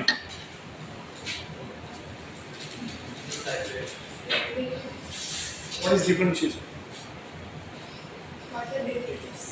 Other derivatives? It's kind of true. Further দেখো, এই সেলটা it's a mature cell. So this cell will be working as stem cell. Remember, it is non-stem in nature because B cell is not going to be stem cell at all. এটা কিন্তু stem cell থেকে produce হয়ে আসছে। Bone marrow stem cell থেকে sell produce হচ্ছে না?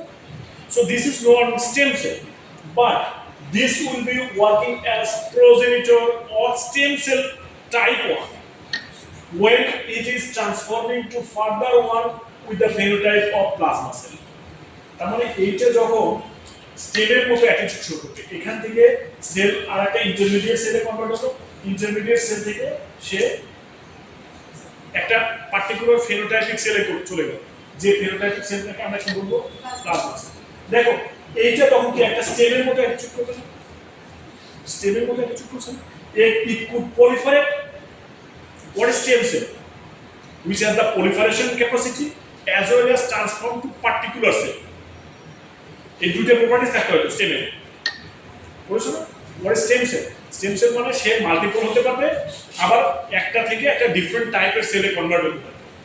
দেখো এই বি সেলটা যখন ইমিউন রেসপন্স স্টার্ট করার জন্য যাবে, proliferation শুরু করবে, সেখান থেকে কি ডিফারেন্সিয়েশন করে প্লাজমা সেলে কনভার্ট হবে। এই জন্য এটা কিন্তু অনেকটা এর প্রপার্টিসটা অনেকটা স্টেমের মতো কাজ করে, but it is non stem in nature, stem cell না, এটা নন স্টেম, কিন্তু এর কাজ করবে কিসের মতো, স্টেমের মতো। এটুকু বুঝতে পারছো? তাই বলে আবার বলে ফেলো না যে বি সেল মানে সব বি সেল স্টেম সেল, কিন্তু শেষ মাথায় বাড়ি। It is non stem in nature, but it will be acting as if it is stem during the activation of immune response. So তার মানে এই প্রসেসটা দেখো, non stem stem to non stem এর conversion, stem to non stem এর কনভার্সনটাকে always বলে differentiation. বুঝা গেছে? The conversion of stem cell to particular phenotypic cell is called differentiation. যদি উল্টাটা হয়, particular phenotypic cell is reverted back to stem, তাহলে সেটাকে বলবো ডি-ডিফারেন্সিয়েশন। কথাটা বুঝা গেছে? বুঝা গেছে? It will be called a de-differentiation. In your body, stem to non-stem and non-stem to stem conversion is very much possible. আগে আমরা মনে করতাম যে দুনিয়ার সবকিছু স্টেম থেকে নন-স্টেম যায়, একবার নন-স্টেমে চলে গেলে সে নন-স্টেম, কিন্তু নন স্টেমে গেলেও সেটাকে স্টেমে আনা যায় কিছু কিছু জায়গায়, নট অলওয়েজ। তার মানে এখানে তুমি একবার প্লাজমা সেলে কনভার্ট হয়ে গেছে, সেটাকে আবার বি সেলে ব্যাক করবে, এটা ব্যাক করবে না। যার জন্য এই অ্যারোগুলো only one directional, so it will be only differentiation. এখন আসো, এইটা হওয়ার জন্য লাগবে যে এই পলিফারেশন এন্ড ডিফারেন্সিয়েশন হওয়ার জন্য লাগবে সাইটোকাইনেস। সাইটোকাইনেস that cytokines is basically produced by the active helper T cell. Activated helper T cell will be responsible for production of that cytokines. ওই cytokines এর মধ্যে থাকে কে কে? Cytokines এর মধ্যে থাকে prostaglandins, leukotrienes and histamines and transforming growth factors, এগুলো থাকে। So তার জন্য এই অ্যাক্টিভেশনগুলো তোমরা এখন খুব একটা বেশি করার দরকার নেই। আমি ভেরি সিম্পল ভার্সন যেটা আছে সেটাই তোমাদেরকে এখানে দেখানোর চেষ্টা করছি, যদিও এটা দেখে মনে হতে পারে খুব কমপ্লেক্স, তাই না? এটাই ভেরি সিম্পল, এর চেয়ে বেশি সিম্পল আর নাই। সো দেখো, তার মানে এখানে একটা জিনিস খেয়াল করো যে এটা হবে যদি সাইটোকাইন্স থাকে। সাইটোকাইন্স থাকবে যদি টি সেলটা অ্যাক্টিভেটেড। টি সেলের কোন type? CD4 type. Helper T sell দুইটা টাইপ হয়, একটা হচ্ছে CD4 আর একটা হচ্ছে CD8। করেছো না তোমরা? CD8। এই CD4 মানে কি? কথাটা মানে কি? Cluster of differentiation. যখন মাইক্রোস্কোপের নিচে এই CD8 টি সেলটাকে দেখবা চারটা করে সেল একসাথে থাকে। তার মানে যখন এর ফিনোটাইপিক কনভার্সনগুলো হয়, কয়টা করে ক্লাস্টার ফর্ম করে? চারটা। যার জন্য এই টাইপটাকে বলা হয় CD4 টাইপ। এটাকে বলে ক্লাস্টার অফ ডিফারেন্সিয়েশন। আর একটা CD8 মানে কয়টা? একটা ক্লোন যখন হবে, ধরো তুমি একটা প্রোজেনিটর সেল স্টেম সেল দিয়ে রাখলে আজকে, কালকে ল্যাবে গেলাম, ল্যাবে যে দেখলাম ক্লোন ফর্ম করছে, তার মানে কি? একটা স্টেম সেল থেকে ক্লোন ফর্ম করার মানে কি? প্রলিফারেশন হয়েছে, ডিফারেন্সিয়েশন। এখন এই ডিফারেন্সিয়েশনের সময় যদি দেখো চারটা সেল আছে, তাহলে কয়টা মিলে ক্লাস্টার করছে? চারটা সেলের cluster. That is called cluster of differentiation. যদি চারটা সেলের ক্লাস্টার থাকে, that will be called CD4 type cell. যদি 8টা সেলের ক্লাস্টার থাকে, that will be called of CD8 cell. এখন এই 4টা না 8টা ক্লাস্টার করবে, এইটা কিন্তু ওর ফেনোটাইপটা ডিটারমাইন করে। যে 4টা ক্লাস্টার করে সে সারাজীবন 4টাই ক্লাস্টার। যার জন্য এইটা একটা characteristic feature. CD4 is a kind of characteristic feature on the basis of what you could classify the T cell into CD4 type and CD8 type. So আমাদের এখানে যে হেল্প করে সে হচ্ছে CD4 টাইপ। কিভাবে হেল্প করে প্রশ্ন, একে অ্যাক্টিভেশনের জন্য যে ইন্টারলিউকিন লাগে সেটা হচ্ছে ইন্টারলিউকিন 2, এটা একটা কাইন্ড অফ সাইটোকাইন। ইন্টারলিউকিন 2টা একটা সাইটোকাইন, এইটা প্রডিউস হবে ইন রেসপন্স টু অ্যান্টিজেন। প্রবলেমটা হবে এখানে, সরাসরি বডিতে যদি অ্যান্টিজেন ঢুকে যায় সেই অ্যান্টিজেনকে এই হেল্পার টি সেলও চেনে না। হেল্পার টি সেল অ্যান্টিজেনকে চেনে না। হেল্পার টি সেলের সারফেসে এরকম এরকম রিসেপ্টর থাকে, এটা অ্যান্টিবডি হিসেবে দুই প্রকার। হেল্পার টি সেলে এটাকে বলে সারফেস রিসেপ্টর। রিসেপ্টর এইটা অ্যান্টিজেনের সঙ্গে বাইন্ড করবে, মনে রাখা এইটা অ্যান্টিজেনের সঙ্গে বাইন্ড করবে। প্রবলেমটা হচ্ছে এই অ্যান্টিজেনটা ফ্রি হওয়া যাবে না। তার মানে হেল্পার টি সেলের সারফেস রিসেপ্টরটা ফ্রি অ্যান্টিজেনের সঙ্গে বাইন্ড করতে it cannot bind with free antigen. তাহলে কার সঙ্গে বাইন্ড করবে? বাইন্ড করবে when this antigen is captured with another antigen and that is tagged with another cell. তার মানে এরকম যদি সেই সেলটা অ্যান্টিজেনকে ক্যাপচার করে নিয়ে এসে টি সেলের সঙ্গে বাইন্ড করে দিচ্ছে, এটা দেখো টি সেল, টি হেল্পার, টাইপ হচ্ছে CD4 টাইপ। এর বাইন্ড করার কার সঙ্গে? অ্যান্টিজেনের সঙ্গে, কিন্তু ফ্রি অ্যান্টিজেনের সঙ্গে বাইন্ড করতে পারবে না। এটা বাইন্ড করবে কখন? যখন এরকম antigen already bound with something receptor, সেটা এসে এখানে ফিট করবে। দেখো তার মানে এই সেলটার কাছে এই সেলটা অ্যান্টিজেনকে ধরে নিয়ে এসে টি সেলের কাছে প্রেজেন্ট করতেছে না? এই সেলটা কি কাজ করতেছে? it is capturing the antigen and it's subsequently presenting that one to T cell. তাহলে আমরা এটাকে বলতে পারি না this cell is antigen presenting cell? Can we say it is antigen presenting cell? What is the function of that antigen presenting cell? It will present the antigen to T cell because T cell cannot straight away bind with the antigen. So এই APC কে থাকে বডিতে? আছে না এটা? Macrophage. তোমার বডিতে macrophage আছে? Macrophage type BC or WBC আছে না? So that one is basically responsible for working as APC. এটা যখন চলে আসবে, এই ম্যাক্রোফাজ যখন অ্যান্টিজেনকে এইভাবে ক্যাপচার করে নিয়ে চলে আসবে, দেখো বাইন্ডিংটা হবে এটা। It is APC, that means it is macrophage, and this macrophage is going to present the antigen to T cell, and this complex is called MHC complex. It is called major histocompatibility complex.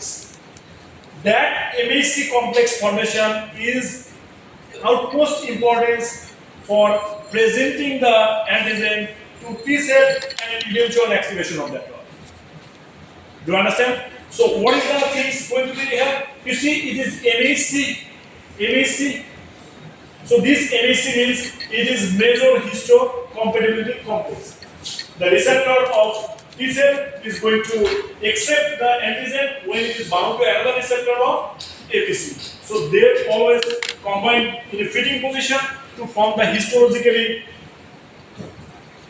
complementary complex that's called major histocompatibility complex. যখন দেখবা histocompatibility কথাটা আসবে তখন ওর একটা lock and কি হবে। Histology পড়ছো না তোমরা? Histology means it's a structural issue. Structural issue. এই যে আমরা কি বলি না, বায়োপসি বলি না, it is the test then, but basically the things that we do there it's called histology. তোমার টিস্যুটাকে দেখবে মাইক্রোস্কোপের নিচে, যদি এটা নরমালের মতো দেখতে নরমাল টিস্যু, যদি অ্যাবনরমালের মতো দেখতে তাহলে এটা cancer. So that is called histology. তার মানে এর রিসেপ্টরের স্ট্রাকচার আছে, ওর রিসেপ্টরের স্ট্রাকচার আছে, তার মানে এই স্ট্রাকচারটাকে হিস্টোলজি না। এই দুটো যখন কম্প্যাটিবিলিটি হবে তখন তাকে কি বলবো আমরা? Histologically compatible. সো যার জন্য নামটা হয়েছে হিস্টোকম্প্যাটিবিলিটি। আর যেহেতু দুইটা মিলে একটা কমপ্লেক্স স্ট্রাকচার ফর্ম করতেছে, এটাকে বলে হিস্টোকম্প্যাটিবিলিটি কমপ্লেক্স। আর মেজর কথাটা কেন বলে আগে আন্ডারস্ট্যান্ড বলে আপনি বলেন। It's called major histocompatibility complex. So MAC, so that means MAC formation is very very essential to trigger the immune response. মনে থাকবে, তার মানে ইমিউন রেসপন্সের স্টার্টিং হয়েছে এই MAC দ্বারা। MAC দ্বারা এইচআইভি ভাইরাসে এই জিনিসটা নাই হয়ে যাবে, হেল্পার টি সেল থাকে, বডি থেকে হেল্পার টি সেলটাকে ইনঅ্যাক্টিভ করে ফেলে, দ্যাট নোটোরিয়াস ফর্ম। কি আর ইমিউন সিস্টেম থাকবে? সব রেডি আছে, বন্দুক আছে, সব আছে, গুলি নাই, সব রেডি অ্যাজ ইট ইজ ক্লিনিয়াস। এইবার গুলি করার সময় দেখতেছে যে গুলি নেই। This is the things. Helper CD4 type T cell তোমার বডি থেকে নাই হয়ে যায় in case of HIV virus. So this is why HIV virus is called, the disease is called AIDS acquired immune deficiency. হবে না immune deficiency? কারণ তোমার তো এই জায়গায় নাই হয়ে গেছে, এটা নাই হয়ে গেছে। সো এইটা দেখো, এইটা কিভাবে কাজ করে, এটা আমরা বি সেলের সব ফাংশন কি কলাপস হয়ে গেল না? এই এমএসসি ক্যারিং আউট এই প্রসেসটা যদি নাই হয়ে যায়, সব কলাপস হয়ে গেল। এবার কি এখানে দেখো, যেটাকে আমরা বলছি সেল মেডিয়েটেড ইমিউন রেসপন্স। এই যে এখানে আমাদের একটা হলো হেল্পার টি সেল, আর একটাকে বলি আমরা সাইটোটক্সিক টি লিম্ফোসাইট বলি না, সিটিএল। এই সাইটোটক্সিক টি লিম্ফোসাইটটাও কাজ করবে কখন? যখন এই যে এমএসসি এর মধ্যে দুটো টাইপ থাকে, একটা হচ্ছে এমএসসি টাইপ 1 আর একটা হচ্ছে এমএসসি টাইপ, একটু প্লিজ এত খুশি হওয়ার কিছু কঠিন আছে, অনেক কঠিন আছে, because immunology is not that easy. অনেক, এটা হচ্ছে একেবারে immunology A B C D দেয়া আছে। তাহলে যদি বেশি সহজ মনে হয়, তাহলে একটা অ্যান্টিবডি কাইমেরিক করা যায় কিভাবে, কিভাবে মানুষ যাতে না চিনতে পারে। অ্যান্টিবডি প্রোটিন না, অ্যান্টিবডি প্রোটিন না। তুমি যে বললা যে ওই যে রহিম করিম XYZ এর বডি থেকে অ্যান্টিবডি নিয়ে এসে তোমার বডিতে ইনজেক্ট করে দিলাম, সে ইমিউনিটিটা কি হলো? আর্টিফিশিয়ালি প্যাসিভ ইমিউনিটি হলো না? হলো না? এবার ওই অ্যান্টিবডি তো প্রোটিন, ওই প্রোটিনের এগেইনস্টে যদি তোমার বডি আরেকটা অ্যান্টিবডি তৈরি করে, টেস্ট লাগছে? বোঝার চেষ্টা করো, জানলাটা লাগাই দিয়েছো, বাসায় যাচ্ছি না। This is the antibody cocktail তুমি বানাচ্ছ, মানে টার্গেট কি? যে অ্যান্টিবডিটা পেশেন্টের বডিতে ইনজেক্ট করে দিলে যে ভাইরাস দিয়ে ওই ডিজিজটা হচ্ছে সে নাই হয়ে যাবে, তাই তো হবে। অ্যান্টিবডি নিজে প্রোটিন না, ওই অ্যান্টিবডির এগেইনস্টে যদি ওই ইন্ডিভিজুয়াল, ওই পেশেন্ট যার বডিতে ইনজেক্ট করতেছে ককটেল হিসেবে, ওই অ্যান্টিবডির এগেইনস্টে যদি সে ইমিউনিটি ডেভেলপ করে, ককটেল তো পরের দিনে নাই হয়ে যাবে। কথা বুঝতে পারছো? তার মানে it is the immunity developed against the antibody taking the antibody as antigen. অ্যান্টিবডিটাকে সে প্রোটিন, তো তাকে অ্যান্টিজেন হিসেবে ট্রিট করে তার এগেইনস্টে সে অ্যান্টিবডি ডেভেলপ করে। তখন হয়ে যাবে কি, এই প্যাসিভ ইমিউনিটিটা এটা তখন এই জোনে চলে আসবে, এর এগেইনস্টে একটা অ্যাক্টিভ ইমিউনিটি থাকবে। তারপর তোমার প্যাসিভ এগেইনস্টে একটা অ্যাক্টিভ ইমিউনিটি চলে আসতে পারে। তুমি কি একটা ককটেল দিতে পারবা? আর সেই ইমিউন রেসপন্স যদি খুব বেশি হয়, যে ব্লাড কোয়াগুলেট করা শুরু করছে পেশেন্টের বডিতে, কি হবে? ডেথ। ককটেল দেওয়ার সাথে সাথে পেশেন্ট ককটেল দেবে। সো এগুলো এত সহজ না, অনেক অনেক রকমের রিসার্চ দরকার আছে। এই যে কনভালসেন্ট প্লাজমা আমরা বুঝে না বুঝে দিয়ে ফেলছি, কত বড় ক্ষতি করছি আমরা নিজেও জানি না। কারণ কনভালসেন্ট প্লাজমা পেশেন্টের এগেইনস্টে যে কনভালসেন্ট প্লাজমা আমি দিলাম, ওটা অ্যান্টিবডি না? তোমার বডির অ্যান্টিবডি আমার বডিতে এসে তোমার অ্যান্টিবডিটাকে যদি আমি অ্যান্টিজেন হিসেবে ধরে ফেলি,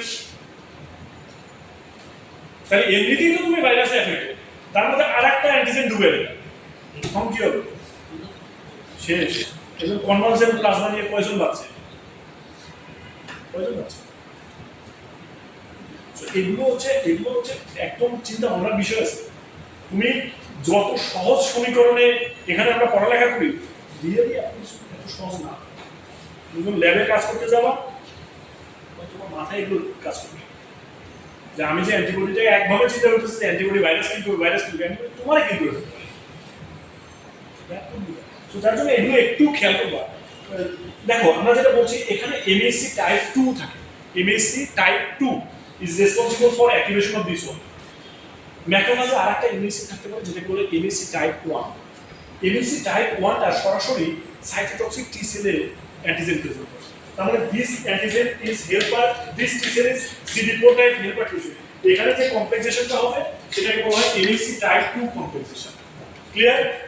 আর যদি এটা সাইটোটক্সিক টি সেল হতো, সাইটোটক্সিক টি লিম্ফোসাইট, তাহলে এখানে যে কমপ্লেক্সেশনটা হতো সেটাকে বলা হবে এমএসসি type 1 compensation. মনে থাকবে তো? So whenever you are talking about ABC type 1, you are talking about basically the cell-mediated immune response. Cell-mediated. So cytotoxic T lymphocyte is required to be activated again. তোমার বডিতে cytotoxic T sell থাকা মানে কিন্তু সে active না। দেখো it is called precursor CTA. That means it is required to be activated. এখন এই অ্যাক্টিভেশনটার জন্য লাগে হচ্ছে ইন্টারলিউকিন 2।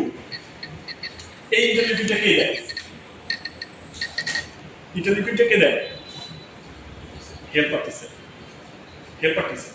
তাহলে দেখো এইচআইভি ভাইরাস যখন এটাকে কিল করে ফেলছে, হেল্পার টি সেলকে নাই করে দিচ্ছে, বি সেলের ইমিউনিটি তো নাই হয়ে গেল। সেল মিডিয়েটেড ইমিউনিটি থাকবে নাই হয়ে যাচ্ছে, কারণ ইন্টারলিউকিন 2 প্রোডাকশন বন্ধ হয়ে গেছে। এখন এই চেক এন্ড ব্যালেন্সটা বডি তোমার কেন রাখছে? দেখো যদি কোনো কারণে বডিতে তোমার সাইটোটক্সিক টি সেলটা অ্যাক্টিভেশন হয়ে যায় মিস্টেকেলি, যদি এটার অ্যাসিস্ট্যান্স না থাকতো, যদি ইন্টারলিউকিন 2 এর অ্যাসিস্ট্যান্সটা ইট ইজ নট রিকোয়ার্ড, তাহলে কিন্তু এর মিস্টেক করে কোনো সময় অ্যাক্টিভেট হয়ে যাবে। অ্যাক্টিভেট হয়ে গেলে কি হবে? তোমার নিজের সেলকে ডেথ করে ফেলা স্কোপ থাকে। যার জন্য এটা অ্যাক্টিভেট হতে পারবে whenever it is activated, and if it is activated it requires the compensation of MSC type 2, and for this one it requires the compensation of MSC type 1. কারণ সাইটোটক্সিক টি সেল অ্যাক্টিভেশনের জন্য MSC এর দুটো কমপ্লেক্সেশনই লাগে। খেয়াল করছো? MSC যখন এখানে কমপ্লেক্সেশন করবে then it is activated and giving you interleukin 2, which is the prerequisite. And MSC type 1 when it is complex with CTL, it is the time when it will get the boost to be activated. So এটা দেখো তার মানে কি cytotoxic T cell is a direct killing process by environment, lysis, whatever you see, apoptosis, etc. But এটা খুবই dangerous হতে পারে যদি তোমার বডি মিস্টেক করা শুরু করে। ধরে নাও যে এই সাইটোটক্সিক টি সেল এটা এই বি সেলের সারফেস প্রোটিনকে অ্যান্টিজেন হিসেবে ধরে নিবে তোমার বডি। দেখো ঝামেলাগুলো কোথায় লাগবে? সাইটোটক্সিক টি সেল কি করলো? বি সেলের সারফেস প্রোটিনকে অ্যান্টিজেন হিসেবে ট্রিট করা শুরু করে। তখন কিন্তু সাইটোটক্সিক টি সেল বি সেলকে কিল করা শুরু করবে না?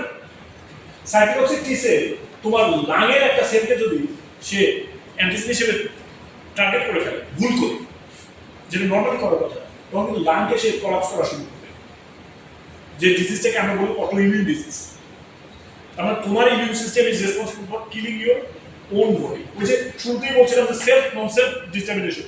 তোমার ইমিউন সিস্টেম এই সাইটোটক্সিক টি সেল যদি তোমার বডির কোনো সেলকে নন সেলফ হিসেবে ট্রিট করে ফেলে, তাহলে কিন্তু সে ডিরেক্ট কিলিং করা শুরু করে।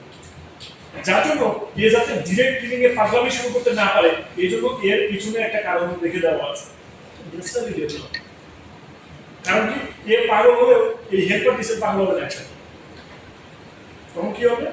তখন তুমি হেল্পার টি সেল যদি অ্যাক্টিভেট হয়ে ইন্টারলিউকিন 2 সাপ্লাই না দেয়, তখন এ আর অ্যাক্টিভেট হতে পারবে না। তো সাইটোটক্সিক টি সেলের মিস করার স্কোপ কমে গেল যদি দুইটা একসাথে পাগল হয়ে যায়। এও activated, targeting your own body tissue. তখন যে ডিজিজগুলো হয় সেটাকে বলি আমরা অটো ইমিউন ডিজিজ। এটা কিন্তু হয়ে যায় যে হেল্পার টি সেল মিস্টেক করে তোমার নিজের বডিকে অ্যান্টিজেন হিসেবে টার্গেট করছে এবং ম্যাক্রোফাজ গিয়ে তাকে ধরে নিয়ে এসে প্রেজেন্ট করে দিচ্ছে, আবার এটাও অ্যাক্টিভেট হয়ে যাচ্ছে। তখন কিন্তু এই ঝামেলাগুলো হয়। তখন এই অ্যান্টিবডি যে পরিণত হয়, এই অ্যান্টিবডি দিয়ে তোমার নিজের বডিকে কি করা শুরু করে। যেমন rheumatic disease, rheumatic heart disease নাম শুনছো?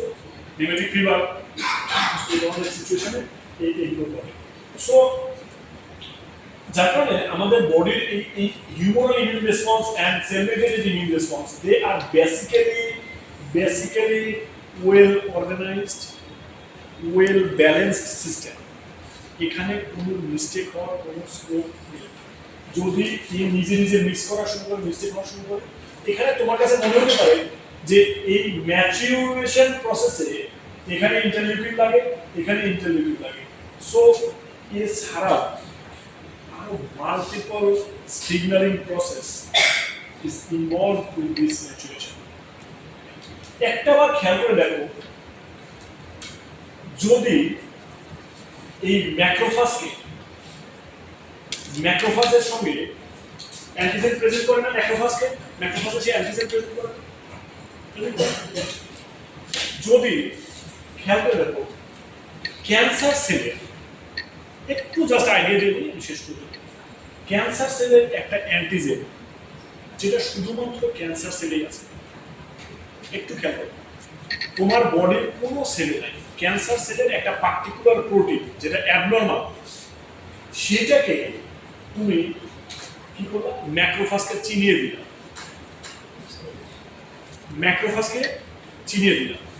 ম্যাক্রোফাজ তখন কি করবে, ওই অ্যান্টিজেনটাকে ইনজেক্ট করে দিলা, ক্যান্সার সেলের একটা পার্টিকুলার প্রোটিনকে তুমি বডিতে ইনজেক্ট করে দিলা, ঠিক আছে?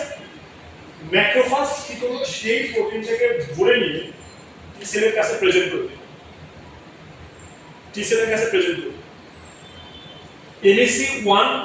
MHC2 দিয়ে প্রেজেন্ট করলো হেল্পার টি সেলের কাছে, MHC1 দিয়ে প্রেজেন্ট করলো সাইটোটক্সিক টি সেলের কাছে। ওই প্রোটিনের এগেইনস্টে তখন সব অ্যাক্টিভেটেড হয়ে অ্যান্টিবডি প্রডিউস হলো এবং ওই প্রোটিন ডিরেক্ট কিলিং এর জন্য প্রসেস অন করে দিল। তখন তোমার বডিতে ক্যান্সার সেল যেটা ভিতরে রয়ে গেছে সেখানে ওই প্রোটিনটা আছে না, তাহলে এই অ্যান্টিবডি, এই অ্যাক্টিভেটেড সিটিএ ওই ক্যান্সার টিস্যুকে টার্গেট করে ফেলবে না, টার্গেট করে সিলেক্টিভলি কিলিং করে ফেলবে না।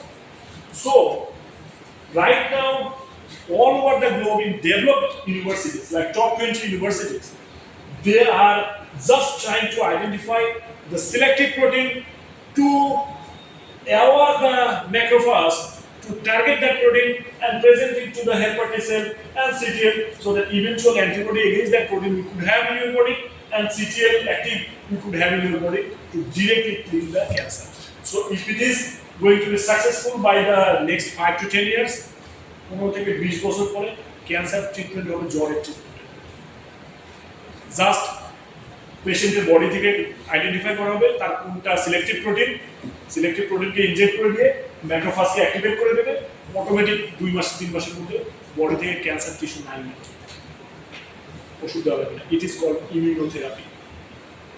Your immune system will be working selectively against the cancer tissue. তাহলে তুমি তোমার ইমিউন সিস্টেমকে ওইভাবে ইঞ্জিনিয়ারিং করে দিলে এটা একটা অ্যাপ্রোচ। আরেকটা অ্যাপ্রোচ হচ্ছে যে বাইরে তোমার বডিতে সিটিএল আছে না, আমি সিটিএল নিয়ে বাইরে টিস্যু কালচারে টিস্যু ইঞ্জিনিয়ারিং করে সিটিএলটাকে বিলিয়ন কপিস করবো, আর এই সিটিএলটাকে ইঞ্জিনিয়ারিং করে চিনিয়ে দেবো ক্যান্সারের প্রোটিনকে। তারপরে এই সিটিএলটাকে তোমার বডিতে আবার ইনজেক্ট করে দেবো, তখন ওই সিটিএল যে সরাসরি ক্যান্সারকে কিল করবে, সেটাকে বলে সেল থেরাপি। একটা হচ্ছে ইমিউনোথেরাপি আর একটা হচ্ছে ইমিউন বেসড সেল থেরাপি। এই দুইটা এখন right now is a very developmental phase. এটা 5 থেকে 10 বছর লাগবে ম্যাক্সিমাম, আর কিছু ক্লিনিক্যাল ট্রায়ালে অলরেডি আছে। সো এটাকে বলে কার টি সেল। সো বেসিক্যালি এই কার টি সেল টেকনোলজি যখন চলে আসবে, ক্যান্সার ট্রিটমেন্ট এইটা এমন কোনো মেজর ডিল আর থাকবে না। সো তোমাদের পড়ার পার্সপেক্টিভটা হবে এইগুলো। Not only you are going to be the physiologist to study only about the things of how immune system work, what is the role of etc.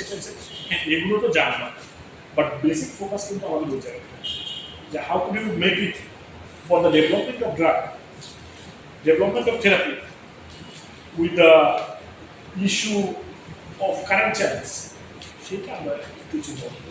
So over the years তোমরা আরো third year fourth ইয়ারে যখন যাবা, ওগুলো নিয়ে আমরা details discuss করবো। আপাতত তোমাদের ইমিউনিটি বা ইমিউন সিস্টেম সম্পর্কে একটা ভেরি ব্রিফ আইডিয়া যতটুকু দরকার ছিল, এটুকু জানলে ফার্স্ট ইয়ারের জন্য আমি মনে করি ইটস ভেরি ফাইন। ওকে, তোমরা একটু অ্যাটেন্ডেন্সটা নিয়ে একটা শিটে একটা অ্যাটেন্ডেন্স দিয়ে আমাকে একটু পাঠিয়ে দিচ্ছি। কারো কোনো কোশ্চেন আছে? স্যার স্যার এইগুলো পড়ার ক্ষেত্রে স্যার কোন বই ফলো করবো?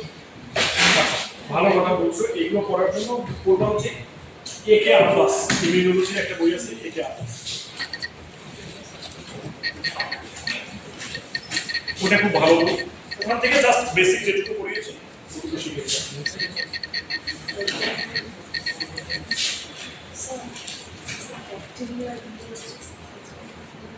তুমি 100 টাকা ওকে লিঙ্ক করে দিও।